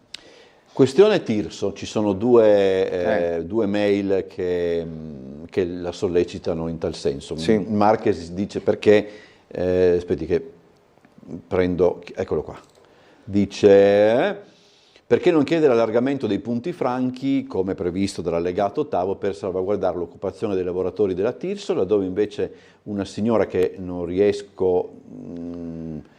so se è una lavoratrice, dice ha qualche novità sul nostro futuro visto che nessuno ci aggiorna sulla situazione. Allora, ultimissimi aggiornamenti non ce ne sono, io comunque do piena fiducia alla Regione, soprattutto all'assessore Rosolin che comunque mi aggiorna sulle situazioni, ci sono stati dei problemi anche per quanto riguarda la cassa integrazione, quindi su questo effettivamente ultimissime novità non ce ne ho, abbiamo fiducia che le cose sono in mano quindi alla Regione, all'assessore Rosolin che sta portando avanti le questioni anche a Roma in maniera seria e puntuale. Per quanto riguarda l'allargamento della zona di defiscalizzazione come punto franco, quello è un altro discorso. Allora teniamo presente che lì bisogna lavorare estero su estero per avere un vantaggio, quindi extra Unione Europea. La Tirso aveva un mercato anche interno all'Unione Europea, quindi non sarebbe una questione relativamente riconducibile a quel tipo di vantaggi. Vero è che sui punti franchi stiamo anche prima con il Presidente D'Agostino, ma vedremo anche con il prossimo Presidente della Port Authority, c'è tutta la possibilità di ampliare ovviamente come San Marchesi la zona dei punti franchi, quindi la zona franca se vogliamo dire in generale, e su tutta quella parte, sono 350.000 metri quadri sulla quale si sta lavorando di fronte a Barilla in zona Noghere, per infrastrutturare una futura zona industriale / artigianale green, fa bello dire green, ma insomma a basso impatto ambientale. Se ci sarà, perché deve essere questo il presupposto, se ci sarà la necessità e la richiesta da parte delle imprese di lavorare estero su estero, come è successo in BAT a San Dorligo, si potrà estendere anche la zona franca, e su questo ovviamente Marchesi lo sa benissimo, sono assolutamente favorevole a prendere tutti i vantaggi possibili da questa enorme opportunità che abbiamo dataci appunto dal famoso Trattato di Pace, ma ancor più dall'allegato ottavo del Trattato di Pace. Telefonata, poi abbiamo ancora due argomenti che dobbiamo trattare. No, non c'è più. Allora, telecamere.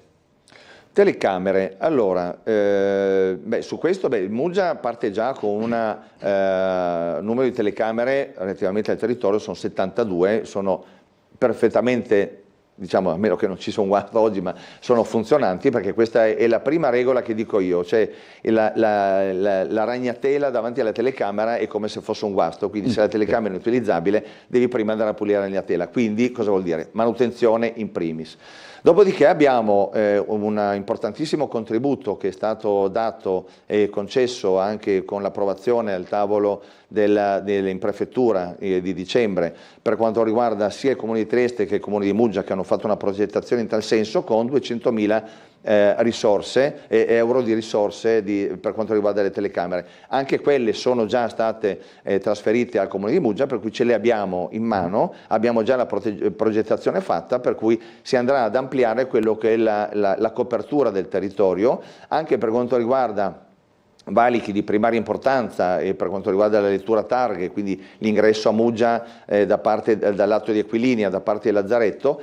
Ma, e questa è la novità Umberto di oggi, parlando anche ieri con il comandante della polizia locale, ci potrebbero essere risorse, come si diceva in futuro vorremmo anche mettere telecamere sui confini secondari, parliamo Chiampore, parliamo Cerei, perché anche da lì ovviamente ci possono essere traffici, ma direi non solo e non tanto di migranti, perché la rotta passa più in là verso la Boiese, ma per quanto riguarda le bande di criminali che ogni tanto cominciano a fare scorribande dal di là al di qua del confine, vanno ad aprire case, a fare furti eccetera eccetera, rubano motorini, si è avuto anche dei periodi, ci sono dei periodi in cui si intensifica questo tipo di attività criminosa e ritornano velocemente al di là del confine. Ebbene, in questo caso secondo me la questione sicurezza andrà notevolmente a migliorare la situazione nel momento in cui si andranno a mettere telecamere su tutti i confini, anche secondari, che per quanto riguarda l'entrata della Slovenia nel territorio di Muggia. Sentiamo la telefonata. Buongiorno. Sì, buongiorno. Prego. Buongiorno. Sì, buongiorno. Scusi, volevo tornare sul discorso galleria di Muggia, che è il tema forse più spinoso. Sì. Allora, premettiamo, credo che tutti i cittadini di Muggia vorrebbero il Mandrazio pedonalizzato, però ovviamente non tutti pensano che il raddoppio della galleria sia la soluzione migliore. Volevo chiedere, si è pensato a un intervento esterno alla cittadina con la creazione di una strada per il bypass, anche perché via Roma attualmente ha 4 attraversamenti pedonali. Temo che il traffico, l'inquinamento, anche una volta realizzato il raddoppio, sarà abbastanza insostenibile. Ecco, la prima domanda quindi riguarda se si è pensato a un intervento esterno, se è fattibile o meno, e la seconda se si potesse fare qualcosa di quella facciata del Museo Carà, una pitturata, perché è veramente orrenda, ruggine, macchiata, eccetera. Ecco, molte grazie. Grazie a lei. Allora, per quanto riguarda, questo è il fatto di vedere le cosiddette alternative progettuali, è stato il primo lavoro dato dall'amministrazione ai professionisti. Cioè, i professionisti hanno ricevuto l'incarico, e devi farlo nella procedura, dove vai a vedere tutte le alternative progettuali, pregi, difetti, costi e benefici delle opere alternative. 2 di queste, sono venute fuori, e uno era la vecchia, il tunnel sottomarino, che partiva dall'hotel ex Hotel Lido, adesso Hotel Lido, parentesi sottolineo perché è stato riaperto. Quindi partenza da lì e arrivo lì della caserma della Finanza, diciamo dove c'è l'imbocco della galleria attuale. L'altro progetto è un viadotto che bypassa, quindi quello che diceva il telespettatore più che altro, viadotti e gallerie che bypassano Muggia dall'altra parte, diciamo verso la zona dall'altro estremo, diciamo, del centro abitato. Entrambi i progetti hanno un grosso costo, perché andiamo oltre i 100 milioni, 110, 120 milioni l'altro, e quindi se paragoniamo ai 20 milioni della galleria ovviamente è una sproporzione veramente enorme, più a tutta un'altra serie di altri svantaggi, come da una parte il tunnel, l'interferenza col traffico portuale, dall'altra parte i viadotti anche con l'impatto visivo e l'enormità appunto dei lavori da fare, hanno fatto pendere ovviamente la bilancia sulla galleria, che diciamo che è l'unica opera a questo punto sostenibile, perché non ce ne sono altre, per liberare il Mandracchio e farlo pedonale. Ma non è solo quello, ovviamente l'intento, sì, certo. è dare una modernizzazione alla viabilità di Muggia, perché noi sappiamo che adesso, soprattutto negli ultimi anni, una volta c'era soltanto un certo numero di cittadini che risiedono ancora nella zona del litorale, adesso non ci sono solo i cittadini che risiedono, ma ci sono anche i bagnanti che vengono d'estate a decine di migliaia, per cui creano un ingorgo, una viabilità che chi lo sa in certe ore del fine settimana o del rientro dei bagnanti all'immocco della galleria creano delle file di centinaia di metri se non di chilometri. Questo anche per rispondere all'altra domanda sull'inquinamento, dove gli studi hanno decretato, studi professionisti, dicono che il raddoppio della galleria porterà velocizzazione del traffico, meno inquinamento, dobbiamo parlare di meno inquinamento in generale, perché anche i cittadini che stanno al di là della galleria hanno diritto a non avere le macchine ferme, no, per l'intasamento della galleria per decine di minuti se non per ore e avere tutto lo smog che sale. Anche quello è smog, non soltanto da parte di via Roma. Per quanto riguarda gli attraversamenti pedonali, concordo che 4 attraversamenti in 200 metri sono tantissimi, ma anche su quello si è in fase di studio la realizzazione di semafori sincronizzati, per cui il deflusso, diciamo, del traffico nel momento in cui in maniera sincrona gli attraversamenti pedonali saranno attivi per tutti nello stesso momento, darà una fluidità del traffico, più altre accortezze, non so, la deviazione per esempio su via San Giovanni di parte del traffico, quindi avremo minore traffico, velocizzazione del traffico e minore inquinamento complessivo, per cui su questo io direi che si può tranquillizzare anche il telespettatore, perché ci saranno tante innovazioni che porteranno alla fine a benefici enormi, non ultimo quello della pedonalizzazione del Mandracchio, che è una cosa fondamentale e che nessun altro riesce a risolvere. E qui faccio soltanto un appunto sui comitati antigalleria, opposizioni in Consiglio Comunale, che dicono guardiamo l'alternativa zero. Ebbene, l'alternativa zero sarebbe quella di togliere il semaforo di senso unico alternato alla galleria, perché quello è per gli autobus, per i mezzi pesanti che vanno al di là, cioè nella zona del litorale, che non avrebbero modo di passare da altre parti. Ebbene, cosa dicono? Togliamo il semaforo, velocizziamo sì l'ingresso alla parte dell'attraversamento al litorale verso Muggia, ma il traffico pesante dove lo spostiamo? Sul Mandracchio. La vedo difficile. Umberto, sul Mandracchio, cioè tu devi far passare autobotti, cisterne, pullman, sul Mandracchio dove c'è un problema di peso, di tenuta, c'è un problema di dimensioni, perché l'arco in pietra alla fine, non so, dovrebbero spompare, no, svuotare i pneumatici prima di passare, poi, cioè è una cosa assolutamente improponibile. È bene che i cittadini lo sappiano, l'alternativa zero è un'alternativa non sostenibile ed è quella che stanno portando avanti i comitati antigalleria e le opposizioni in Consiglio Comunale. Museo Carà lo riquindi. Ah sì, il Museo Carà, allora c'è una bella notizia, perché anche lì abbiamo i soldi per fare la ristrutturazione completa del Museo Carà, quindi anche ripristinare l'ascensore, rimettere a posto tutta una serie di cose, il terrazzo sopra che è un gioiellino dove si potranno fare veramente tante cose anche a livello culturale, eccetera, eccetera, questo all'aperto.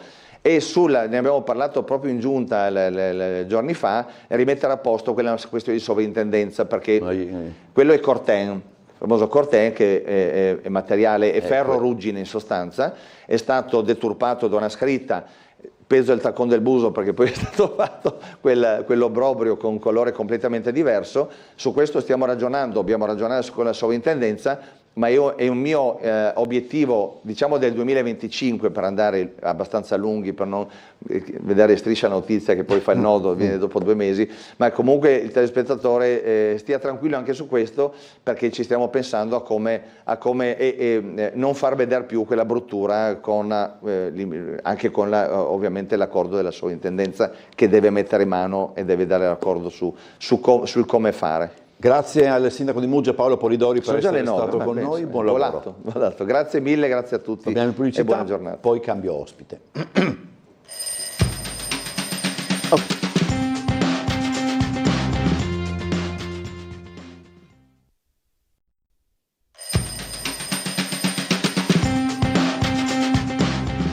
Allora, seconda parte di questa puntata di Trieste in diretta, siamo in compagnia di Lorenzo Marghetta. Come si Margheretta. Margarettas, chiedo scusa, segretario dei Giovani Democratici, grazie per essere tornato nei nostri studi. Grazie a voi. Allora, c'è una telefonata che temo riguardasse ancora il sindaco di Muggia. Io chiedo scusa al telespettatore, però abbiamo degli obblighi di pubblicità che ci impongono di andare veloci. Lo risentiamo, poi dopo vediamo. Insomma, buongiorno. Pronto? Ci avrà ripensato giustamente, anche capisco, insomma. Allora, facciamo così. Vi appassiona come Partito Democratico e come Giovani Democratici anche questo dibattito sul terzo mandato che, insomma, sta un pochettino caratterizzando in questo momento la politica italiana, a maggior ragione in alcune regioni come la nostra?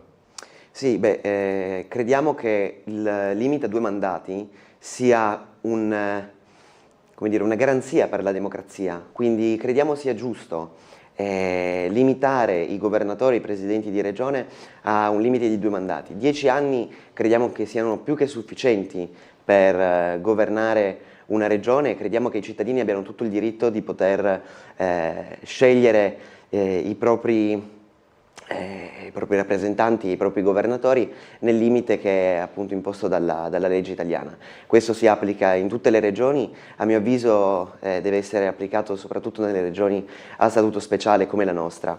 Certo, questo si applica qua in Friuli Venezia Giulia, si deve assolutamente applicare anche per quello che riguarda una regione governata dal Partito Democratico come quella della Campania. Ecco, sì, c'è il rischio appunto che tutta la discussione attorno al terzo mandato, come posso dire, sia saltata fuori proprio perché ci sono delle realtà come la Campania, come il Friuli Venezia Giulia e più ancora il Veneto per certi aspetti, dove diciamo la verità, essendo dei possibili essendo possibile la riconferma di gente forte, perché De Luca, Zaia e Fedriga sono comunque forti, ma c'è il rischio che questo diventi un problema nazionale, laddove in altre realtà non mi sembra che spingano per riconferme di forse Fontana in Lombardia, ma neanche tanto, mi sembra di capire, no? Sì, no, certo, contando che comunque sono delle figure abbastanza di spicco, che hanno ricevuto anche un grande successo sia all'interno dei loro partiti che a livello proprio come amministratori. C'è appunto il rischio che forse questa presa, il terzo mandato sarebbe una presa di potere un po' troppo forte, quindi per quello che dico che il limite a 2 mandati è una tutela della democrazia e del voto popolare. Allora, questo per quanto riguarda le questioni, la questione che sembra quella politica più interessante e più curiosa. C'è stato è durato un giorno, per dire la verità, questa corrispondenza di amorosi intenti fra opposizione e maggioranza dopo la soluzione del caso di Cecilia Sala. Ieri già questa tregua, non so quanto armata, è stata un attimo interrotta proprio per commentare anche le dichiarazioni del primo ministro per quanto concerne dopo la conferenza stampa di inizio anno, eccetera. Anche da un punto di vista di un giovane, insomma, che si affaccia alla politica adesso, e che io non ho mai capito, quando bisogna andare d'accordo fra maggioranza ed opposizione? E bisogna andare d'accordo? È una domanda molto difficile, credo che non ci sia una risposta univoca a mio avviso. Credo che comunque la collaborazione tra maggioranza e opposizione sia comunque costruttiva e debba essere coltivata, certo non solo come utilitarismo, mi viene da dire, non solo quando ci sono interessi che devono essere, come dire, soddisfatti. Credo che bisogna comunque instaurare un dialogo tra maggioranza e opposizioni, soprattutto a livello giovanile, perché bisogna innanzitutto puntare, credo, al bene della cittadinanza e della collettività. Mi viene da dire che la democrazia, la repubblica, la res publica è, come dice appunto il termine latino, è una cosa di tutti, è una cosa pubblica, e quindi bisogna rappresentare e fare il bene di chi vota i propri rappresentanti e di chi comunque sceglie una determinata persona a rappresentarla in un'istituzione pubblica. Dunque collaborare tra maggioranza e opposizione deve essere naturalmente, a mio avviso, spinto. Certo che ci sono delle grandi differenze e devono essere rispettate, ma soprattutto il dialogo deve essere fatto con rispetto, cosa che a mio avviso oggi manca nella politica. C'è una cosa ancora sul terzo mandato, così arriviamo alla pubblicità e poi affrontiamo altri argomenti più locali, anche se vogliamo. Ma per esempio, andando a leggere quello che succede negli altri paesi, e lì credo che, per esempio, si vede che alcuni rimangono sindaci in Francia, soprattutto in Francia.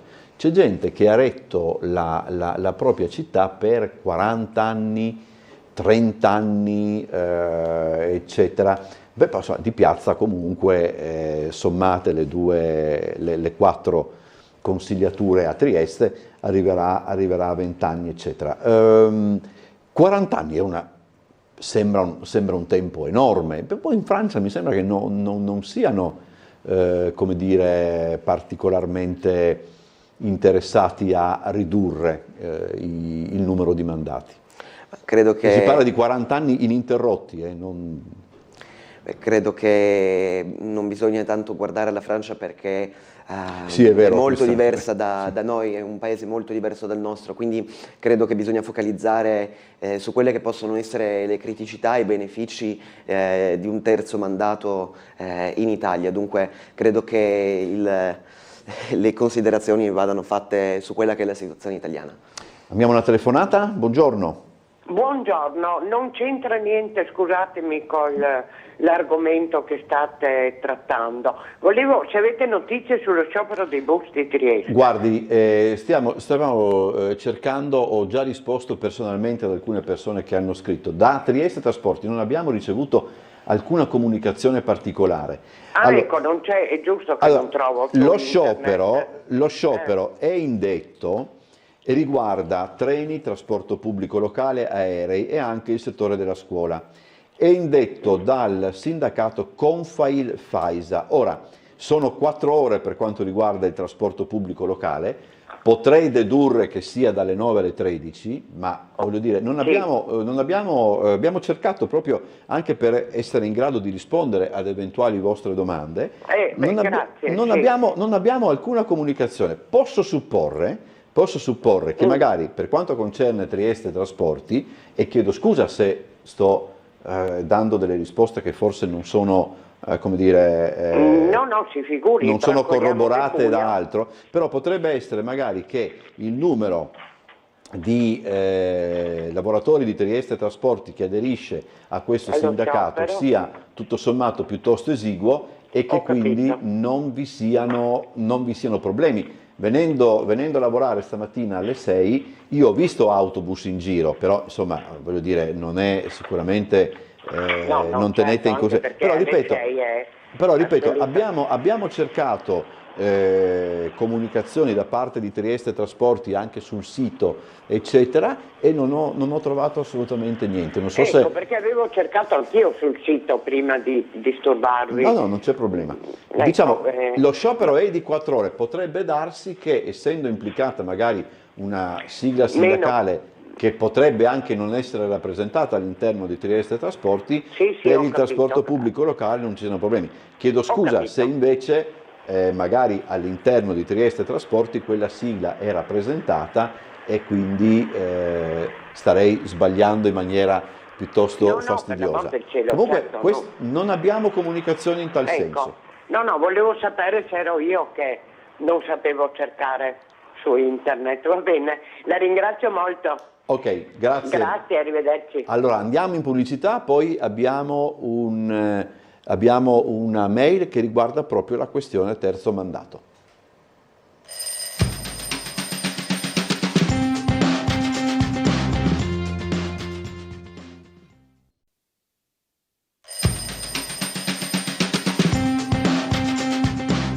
Allora, abbiamo una mail sulla quale torneremo perché c'è una telefonata in linea. Sentiamo chi è in linea. Buongiorno. Buongiorno Bosacci, buongiorno a lei e il suo ospite.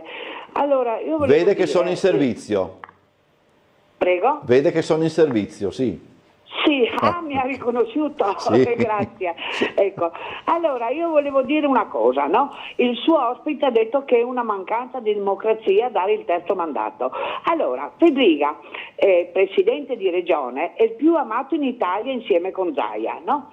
Se i cittadini desiderano il terzo mandato e non c'è la possibilità di farlo, non le sembra che questa sia una mancanza di democrazia?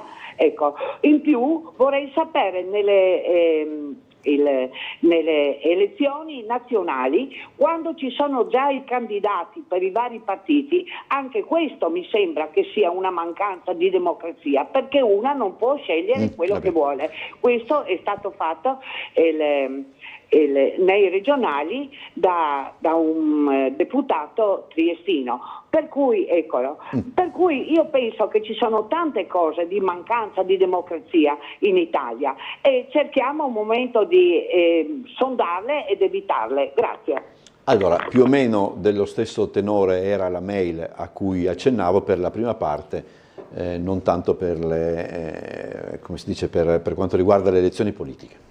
Ma allora, sì, posso capire la posizione della signora, però credo che se c'è un ordinamento giuridico che prevede un funzionamento delle realtà amministrative in un determinato modo, è un sistema collaudato che funziona oramai da tempo, credo che non sia necessario, come dire, cambiarlo, e per questo dico che un terzo mandato possa andare a cambiare un ordinamento che funziona, che è coerente con quelli che sono i valori italiani e con quello che è il sistema politico italiano, e credo che sia appunto così. Per la seconda parte della telefonata credo che le decisioni, diciamo, di candidare una persona o meno all'interno dei partiti siano delle decisioni, come dire, interne, però certo il Partito Democratico in sé comunque vede delle elezioni primarie con una scelta del segretario democratica, dunque la scelta del segretario poi naturalmente la linea che appunto rappresenta il segretario al momento del congresso naturalmente trascina poi le candidature. Anche locali. Quindi definirlo proprio antidemocratico mi pare un po' eccessivo. Penso che la signora si riferisse più che altro al... ho capito, sì, c'è già la risposta in questa... Sì, ho capito. Laddove invece per quanto concerne appunto i candidati alla Camera o al Senato, abbiamo visto anche tutto il caos che si è verificato all'interno del Movimento 5 Stelle con la questione appunto del superamento anche lì del doppio mandato, perché poi lì subentra anche un discorso ulteriore che forse magari capisce meglio chi è dentro le cose, perché in Parlamento poi se hai una certa esperienza sai come muoverti. Non lo so, insomma, voglio dire, è un discorso parecchio complesso. Ci sono delle dinamiche che sinceramente come segretario e rappresentante di un movimento, di un'organizzazione giovanile non conosco e non trattiamo, anche perché, come dire, stiamo creando un percorso di formazione politica e non è a noi, diciamo, occuparci di determinate dinamiche tra parlamentari o per le candidature. Allora, già che ci siamo, come si struttura la struttura dei giovani democratici? Come funziona quali compiti vi sono stati assegnati e come cercate di svolgerli? Beh, partiamo da un presupposto. I Giovani Democratici sì, sono la giovanile del Partito Democratico, però sono come dire, un'organizzazione a sé stante, dunque con un suo simbolo, con un suo logo, con un suo segretario nazionale e con i suoi organi, quindi funziona esattamente come un partito. Il ruolo principale è raccogliere i giovani dai 14 fino ai 30 anni di età e indirizzarli verso un percorso politico, facendo formazione, quindi insegnando ai giovani come si entra appunto nel mondo della politica, cosa rappresenta la politica e diciamo portando anche alla luce determinate tematiche che molto spesso non vengono trattate o vengono tralasciate dai partiti nazionali, partiti diciamo dei grandi. Come giovanile noi ci occupiamo di temi che possono essere quelli del disagio giovanile, del lavoro e della disoccupazione per i giovani, di scuole, università, di rappresentanza appunto scolastica e universitaria. È un partito nel partito, mi viene da dire. Dunque siamo una realtà qua a Trieste abbastanza consolidata e che collabora molto con il Partito Democratico e cerca appunto di creare un futuro per i giovani della città, ma soprattutto il ruolo principale, a mio avviso, dei Giovani Democratici è quello di riavvicinare i giovani alla politica, perché molto spesso la mia generazione è distaccata da delle tematiche che sono fondamentali per essere dei cittadini attivi, dei cittadini che non prendono, come dire, la vita politica in maniera passiva. Dunque mi viene proprio da citare ad esempio un esperimento quasi che è stato fatto da un giovane cipriota per avvicinare i giovani alla politica. È molto discusso a livello giovanile, questo ragazzo è stato candidato alle elezioni europee grazie ai social network. È diventato europarlamentare e oggi le sue decisioni le prende attraverso sondaggi sui social. È discusso, sì. Però certo i giovani vedendo questo si possono avvicinare alla politica, non è quello che facciamo noi Giovani Democratici, lo facciamo in maniera un po' più contenuta, però certo avvicinare i giovani alla politica è il nostro ruolo principale. Anche perché poi dopo succede, ed è successo con altri suoi colleghi, diciamo così, che anche la gente che telefona poi vedono che uno è giovane e dice vabbè ma tanto lei è giovane, allora se non diamo loro la possibilità di cominciare a combinare qualche cosa e se poi dopo diciamo ma ci sono sempre quelli, poi quando arriva uno giovane non ha esperienza, cioè è un gatto che si morde la coda, ecco, insomma, per cui certo, anche perché poi molto spesso i giovani vengono candidati senza una minima esperienza, senza aver fatto un percorso di formazione. Sì, come per tappare le mancanze, tappare i buchi nella lista, riempire i posti vacanti nella lista di candidature. Dunque quello che noi vogliamo è essere giovani attivi e essere giovani formati e naturalmente è un percorso lungo e anche abbastanza complesso per arrivare, come dire, a essere magari nel futuro la classe politica di questo paese, essendo già formati, essendo istruiti al mondo politico. Allora, la signora che ha chiamato prima, per quanto riguarda gli scioperi, ha detto che ha fatto altre telefonate e non c'è nessuno sciopero programmato per oggi per quanto riguarda il trasporto pubblico locale. La comunicazione che io ho letto precedentemente, certamente nelle altre città, forse non credo sia rientrato lo sciopero, perché fino a ieri lo davano, per cui dipenderà probabilmente appunto dal numero di iscritti all'interno di Trieste Trasporti. Sempre per quanto riguarda, ormai sta storia del terzo mandato è un po', dice, nulla è scolpito nella pietra, tutto si può modificare, basta volerlo, e credo che si riferisca al terzo mandato, altrimenti questo telespettatore avrebbe scritto così. Però per esempio c'è quest'altro, non c'entra tanto, però si parla anche di mandati per esempio, il rettore di un'università rimane in carica 6 anni e non può più ripresentarsi, quindi è come se i 6 anni fossero un compromesso tra 3 più 3, quindi qua potrebbero... Sì, allora, oltremodo siamo nell'anno in cui tra l'altro il mandato del rettore dell'Università di Trieste scade, e se non sbaglio in maggio ci saranno le elezioni del nuovo rettore, perché il termine del mandato del rettore attuale terminerà in agosto. Dunque credo che anche sia una non voglio dire una tutela nei confronti degli studenti, però credo che sia giusto dare un limite al mandato di un rettore, onde evitare l'insorgere di problematiche. Certo è un mondo che a noi giovani interessa per quello che riguarda la nostra carriera universitaria da studenti, quindi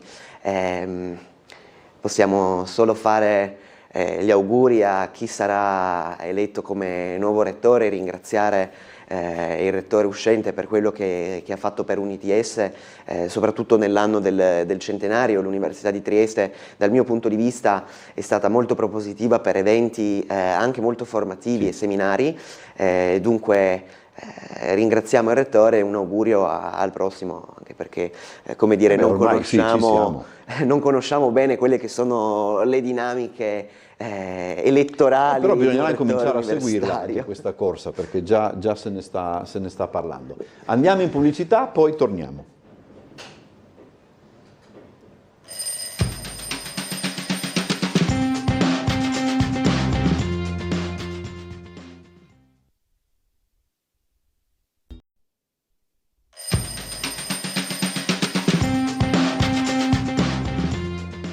Allora, rientriamo in studio, c'è una mail che cambia un po' ci invita a trattare altri argomenti, adesso però il problema è trovarla, non la trovo più, va bene, me ricordo per averla letta, eccola qua, no, l'ho trovata. Allora, chiedo all'esponente del PD in studio cosa c'entra l'Europa e l'Italia nel difendere l'Ucraina, insomma. Beh, questa è una domanda, come dire, abbastanza attuale a mio avviso.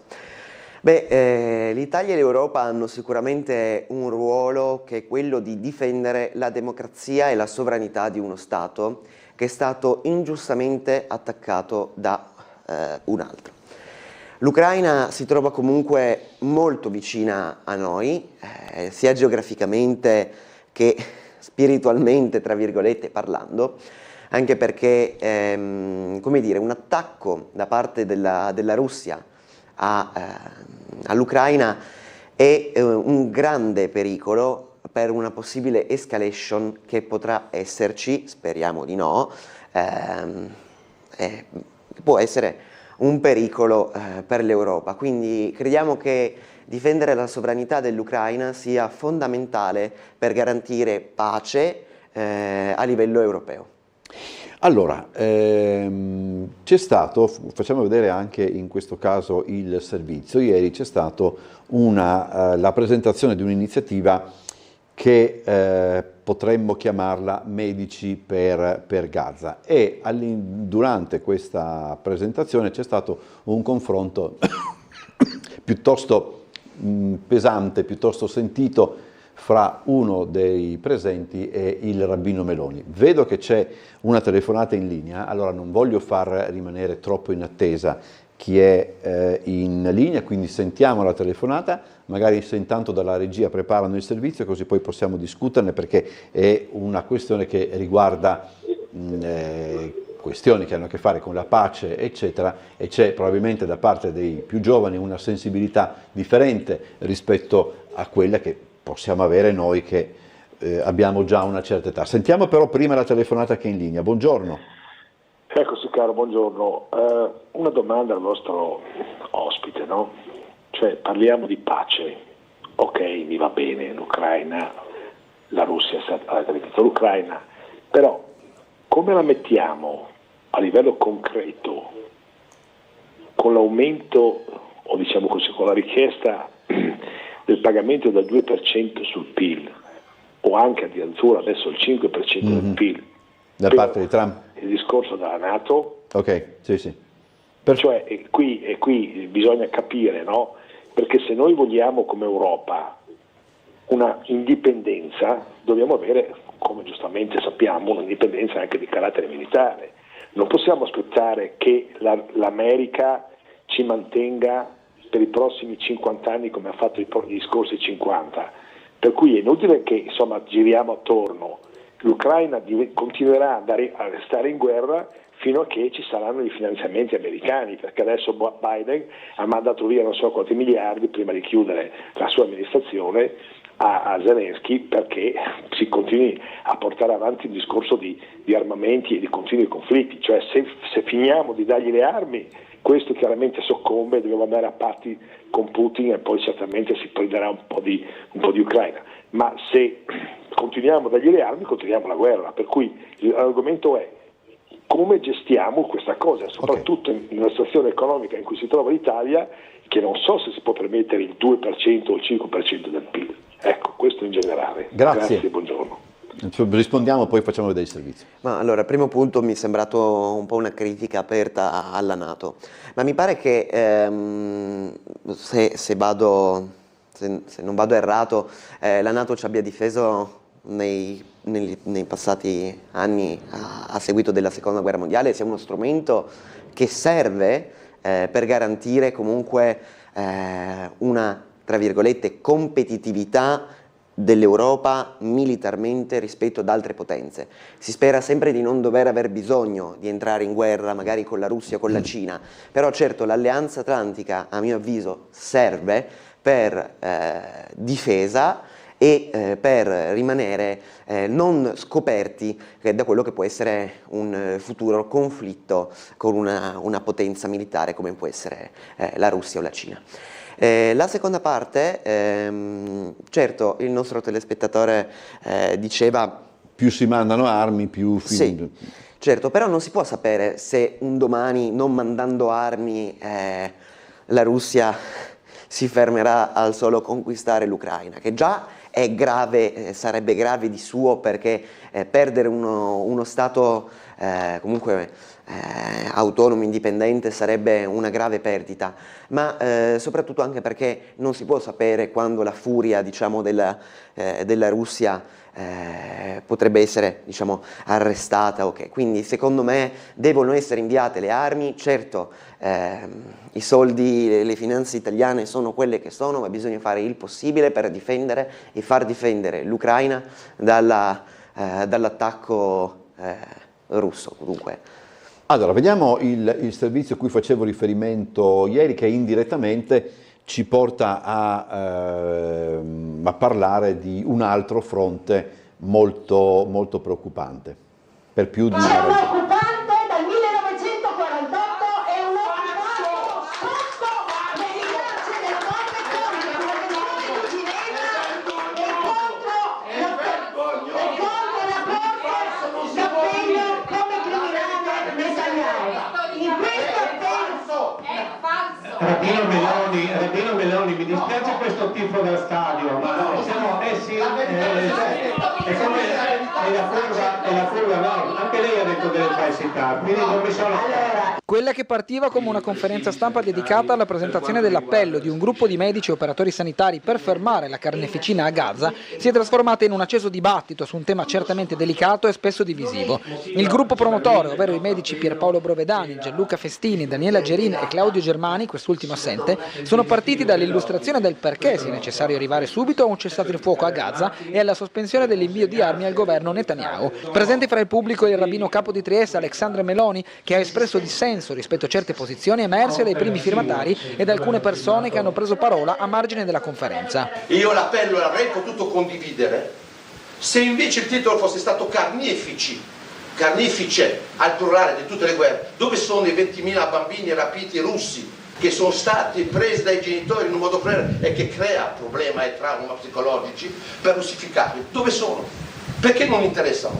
Questo è un appello umanitario per l'emergenza sanitaria di Gaza. Ci siamo limitati a questo, non aprendo altre questioni su quello che sono le soluzioni politiche, le responsabilità politiche, e ci limitiamo a denunciare quello che è il massacro. Noi crediamo che all'interno delle guerre che sono in atto, più di 150 guerre nel mondo, questa che vede la responsabilità del mondo occidentale, perché stiamo finanziando il governo israeliano e l'esercito israeliano che sta compiendo questo massacro, sia un paradigma importante per tutto l'Occidente, ma soprattutto per rompere il silenzio su questa mattanza degli operatori sanitari, che è indiscutibile. L'appello è aperto scrivendo alla mail brovedanisardo, tutto attaccato, @libero.it. Allora, al di là di quello che è successo, perché insomma è stato come dire, uno scontro piuttosto pesante, anche là non se ne viene fuori. Ma diciamo che bisogna un attimo comprendere quella che è la situazione. Certo, quello che è stato proposto appunto ieri da questi medici è una missione umanitaria e in quanto tale serve a garantire la sanità, serve a garantire aiuti al popolo di Gaza. Se non sbaglio il rabbino ha proprio accusato questi medici di antisemitismo nei confronti appunto della popolazione israeliana e non solo. Mi viene da rispondere brevemente dicendo che in una questione come questa, in una situazione di guerra, certo tutte le guerre ci interessano e la nostra sensibilità come giovani è sempre quella di cercare la pace, però se non si raggiunge la pace bisogna comunque aiutare i popoli che sono in difficoltà. E l'antisemitismo secondo me non c'entra nulla. Se fosse stato il popolo di Israele colpito, credo che ci sarebbero stati aiuti umanitari allo stesso modo. Dunque credo che religione e geopolitica non vadano messi insieme. La situazione geopolitica attuale in Medio Oriente è molto delicata e dunque quello che riguarda religione, usare un termine a mio avviso molto forte come quello di antisemitismo, è veramente un po' eccessivo. I giovani democratici sia di Trieste che del Friuli Venezia Giulia si schierano a favore della pace e chiedono un cessate il fuoco immediato a Gaza. Deve essere chiaro la responsabilità criminale di crimini di guerra del governo di Netanyahu e deve essere risolta al più presto questa situazione, perché ci vanno di mezzo solamente civili e giovani, bambini a cui viene privato, viene tolta la possibilità di avere un futuro. Se questo è un discorso che mi viene adesso, però io mi domando se si sarebbe potuto evitare questa radicalizzazione se magari qualche esponente di rilievo della comunità ebraica internazionale avesse pronunciato delle parole nemmeno di condanna, ma di, come posso dire, forse quasi non lo so, insomma, mi viene da pensare anche questo, no? Che probabilmente, e del resto però, con quello che è successo il 7 ottobre, non so, credo che sia un cul-de-sac da cui non si esce con facilità, insomma. Sì, credo a maggior ragione il fatto che ci sia una polarizzazione così forte in Italia, in Europa, in tutto il mondo, e che ci sia anche forse poco interesse e poche conoscenze a livello di geopolitica, di politica estera, sì. Soprattutto per quello che riguarda quelle zone, forse poco conosciuti i trascorsi che ci sono già stati nel passato. Dunque credo che sia fondamentale comunque cercare di capire quelle che sono le varie dinamiche, comunque sì, esprimersi principalmente a favore della pace e cercando poi comunque una volta fatta la pace, cercando di ristabilire quelli che sono un ordine, diciamo, delle cose, una struttura che possa garantire un futuro un po' più roseo a quella zona molto difficile. Allora, sempre terzo mandato, quella è una roba, vabbè. Allora, il vostro ospite ha detto che il vincolo di mandato è un sistema collaudato e pertanto non va cambiato. Secondo me, dice il signor Robi, migliorare è sempre una conquista e dare al cittadino la possibilità di votare il candidato che vuole è il massimo della democrazia. Se poi un partito vuole candidare anche un'altra persona, può sempre farlo, ma sarò io cittadino a scegliere indifferentemente da ogni appoggio politico. Direi che altro da dire sul terzo mandato non c'è, forse l'unica cosa da precisare è che se ci sarà la necessità e la voglia di fare magari un cambiamento a livello di questa normativa, forse la strada migliore potrebbe essere quella di un referendum popolare. Ah già, sì, se la cosa per questo potrebbe essere anche tra l'altro uno di quei referendum che voglio dire sarebbe di peso probabilmente, perché ci sarebbe un quesito abbastanza chiaro. Sì, se poi la gente non andasse nemmeno a questo referendum, allora vuol dire che saremmo messi sai male. Ecco. Vuol dire che ci sarebbe un disinteresse veramente nella politica, anche perché è una cosa che riguarda, come dire, tutti i cittadini. Allora, io prendo questa pagina, queste due pagine del Piccolo, ma non tanto però perché c'è un dibattito per quanto riguarda la nostra città e le questioni che hanno a che fare con la sicurezza. Rapina in casa, anziana colpita con una padella, entra e ruba i gratta e vinci, cinquantenne in manette, rogo di auto in via Gravisi.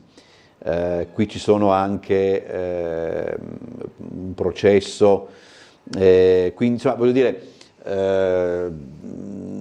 c'è qualcosa che sfugge un po' di mano probabilmente. Sì, diciamo che c'è questa ondata di violenza, di criminalità che colpisce Trieste, la nostra città, come non mai, mi pare, che non ci sia mai stato una così grande criminalità a Trieste. Ma vorrei fare, diciamo, un po' quasi una domanda. La destra parla di sicurezza, si parla di soldi investiti per le telecamere, di sicurezza per strada, però questa ondata, diciamo, di criminalità è arrivata proprio in questo periodo in cui la destra professa molto, la giunta comunale professa molto la sicurezza. Forse c'è da dire che gli interventi che sono stati fatti, come ad esempio tutti i soldi e i fondi spesi per queste telecamere, non servono a granché, anche perché abbiamo la dimostrazione del fatto che la criminalità a Trieste purtroppo c'è lo stesso anche con questi interventi che sono stati fatti. Dunque servirebbe un intervento, come dire, più importante, ma soprattutto non bisogna cadere nel cliché che è colpa solamente di chi è immigrato, è solamente colpa degli stranieri che sono sul nostro territorio, anzi non è così. Vorrei appunto portare la luce sul fatto che certo la criminalità è completamente sbagliata ed è da punire, però la domanda che mi sorge spontanea, abbiamo fatto giusto poco tempo addietro un evento sulle immigrazioni come Giovani Democratici con anche la segretaria del Partito Democratico di Trieste, abbiamo messo in luce la difficoltà che c'è nel trovare un lavoro e di trovare anche un sostegno per queste persone che arrivano dalla rotta balcanica. Ricordiamoci che Trieste comunque è il punto di arrivo di una delle più grosse e più frequentate rotte migratorie nella zona mediterranea ed europea. Dunque, se queste persone, se queste giovani soprattutto che vengono, che arrivano in Italia senza avere un qualche minimo supporto, non si può pretendere che non siano più deboli e che magari non cadano nella criminalità, anche perché se non viene offerta una sistemazione, se non viene offerto un lavoro, ricordiamoci che per avere un permesso di lavoro in Italia l'iter è veramente lunghissimo, la burocrazia è estenuante, dunque bisogna secondo me agire su questo, dando la possibilità a chi arriva di avere una sistemazione, un lavoro dignitoso e secondo me la criminalità verrà drasticamente ridotta e naturalmente non bisogna cadere appunto nel cliché di dire è tutta colpa dei migranti. Prossima telefonata, buongiorno. Pronto? Facciamo ancora un tentativo. Pronto? Boh, sì, c'è qualcuno dall'altra parte, c'è vita dall'altra parte. Boh, niente, allora lasciamo, andiamo. Sul discorso è una sorta di punto abbastanza fisso per quanto riguarda il Partito Democratico e anche quello dei giovani che lasciano la città. Vediamo se recuperiamo la telefonata, eventualmente questo lo teniamo per ultimo. Buongiorno. Buongiorno. Prego. Sono Maria. Niente, volevo un'informazione, una precisazione per quanto riguarda Netanyahu e Putin. Loro? Sì. Pronto? Sì, prego. Sì, loro sono dei criminali di guerra, no? Questo è stato detto, almeno delle informazioni che ho ricevuto, che ho visto. Ma perché non se le ferma subito questi criminali? Cosa si aspetta che finiscano e poi se li processa? Non c'è la possibilità di fermarli? Questo mi domando, è come della seconda guerra mondiale, prima hanno lasciato che facciano tutto questo massacro e poi hanno processato gli aguzzini, ma a 80 anni che avevano, vedo tutta una cosa assurda, questa è la mia domanda.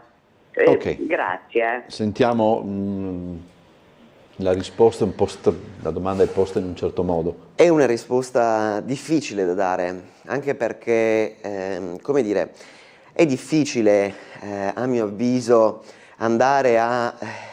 Sì, sono stati definiti dei criminali di guerra, però bisogna ricordare che sono stati eletti... quello è il problema. Non proprio democraticamente, però sono stati eletti. Sia Putin che Netanyahu sono, come dire, stati votati dai loro concittadini e concittadine. Dunque, la vera questione è... Cosa si può fare? Beh, innanzitutto si può fare quello che è già stato fatto, cioè sanzionare le nazioni, sanzionare appunto la Russia e per l'attacco all'Ucraina. Dunque, mi viene da dire, oltre alle sanzioni, credo che non si possa fare ben poco, però, come dire, non sono ben informato su quello che si possa effettivamente fare a livello di politica internazionale per, come dire, destituire questi capi di Stato. Allora, il discorso, dicevamo, dei giovani che lasciano la città, eccetera. Trovate, è ancora un problema, è sempre un problema? Avete segnali di, come dire, come posso dire, contrari a tutto ciò? Rimane un problema, insomma, mi pare di capire. Rimane un problema, sì. Purtroppo l'Italia non è attrattiva nei confronti dei giovani. Anche perché, chiedo scusa se interrompo, indipendentemente poi dall'appartenenza, eccetera, queste sono, dall'appartenenza politica, queste sono cose di cui i giovani tra loro discutono, per cui questo è un dato su cui io inviterei a essere abbastanza attenti, ecco, insomma. Sì, appunto, come diceva appunto lei, è abbastanza nella discussione giovanile. Diciamo che l'interesse dei giovani è quello di cercare delle opportunità che abbiano, come dire, una buona retribuzione a livello lavorativo, dei buoni sbocchi a livello professionale per quello che poi riguarda appunto la formazione, l'università, i master, ma anche per quello che riguarda i tirocini e delle possibili specializzazioni in determinate materie, e anche per quello che riguarda la ricerca. L'Italia non è attrattiva, bisogna essere sinceri. È normale che se si continua a fare tagli su tagli a quelli che sono i fondi per la ricerca, le borse di ricerca, per quello che sono le possibilità di studio e per quello che sono le possibilità di impiego per i giovani, certo che ci sarà sempre la cosiddetta fuga di cervelli. Oggi la situazione è ancora peggiorata a seguito di quello che sono stati tagli da parte di questo governo alle università e alla ricerca. I soldi per le borse di ricerca sono veramente pochi e trovare la possibilità di fare ricerca in qualsiasi campo in Italia è decisamente complesso, anche avendo dei paesi che sono più attrattivi, diciamo limitrofi, come può essere appunto per chi decide di intraprendere una strada, diciamo, di azienda, di start-up, può essere Malta, e per chi decide di, una volta laureatosi, di trovare un lavoro magari e ha la possibilità di farlo, magari la Svizzera, con delle retribuzioni che sono decisamente maggiori, soprattutto per chi magari si trova vicino al confine e può permettersi di fare il transfrontaliero. No, tra l'altro c'è un treno, tra l'altro, Venezia-Zurigo, questo so perché lo prende mio nipote che appunto lavora in Svizzera. Quindi finché non ci saranno delle proposte, delle alternative per i giovani, questo problema non si risolverà. L'Italia deve investire innanzitutto nella ricerca, deve investire nelle possibilità di occupazione e magari in lauree specialistiche che offrano anche una maggiore competitività sul mercato del lavoro, con quelle che sono le nuove professioni legate magari all'intelligenza artificiale o alle data sciences, come vengono appunto definite. Dunque la soluzione non sarà a breve termine, ma si auspica che nei prossimi anni ci sarà un rallentamento, anche perché altrimenti l'Italia sarà sempre, ci saranno sempre meno medici e professionisti formati. Allora chiedo a chi è in linea di essere non rapido, rapidissimo, perché dobbiamo chiudere alle 10 e sono le 9:58:30. Buongiorno.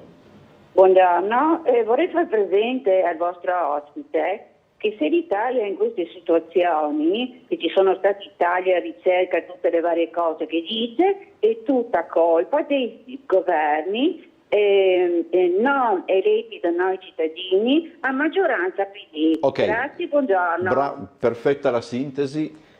Ma la risposta è abbastanza semplice, chiedo alla signora di cercare magari gli ultimi tagli che sono stati fatti. La stessa Università di Trieste è stata colpita da 3 milioni di euro di tagli ed è stato fatto dal governo attuale, dal governo Meloni. Dunque chiudo così. Grazie allora a Lorenzo Margherettaz per essere stato con noi, e il segretario dei Giovani Democratici di Trieste. Vi ricordo gli appuntamenti: 17:55 Trieste in diretta, 19:30 il telegiornale e poi alle 21:10 circa l'appuntamento con Ring. Vi rimando al telegiornale delle 13:20 che come sempre è preceduto dalla diretta delle ore 13. Grazie ancora agli ospiti, grazie a chi ha scritto, grazie a chi è intervenuto, buona giornata e arrivederci. Grazie. Milioni.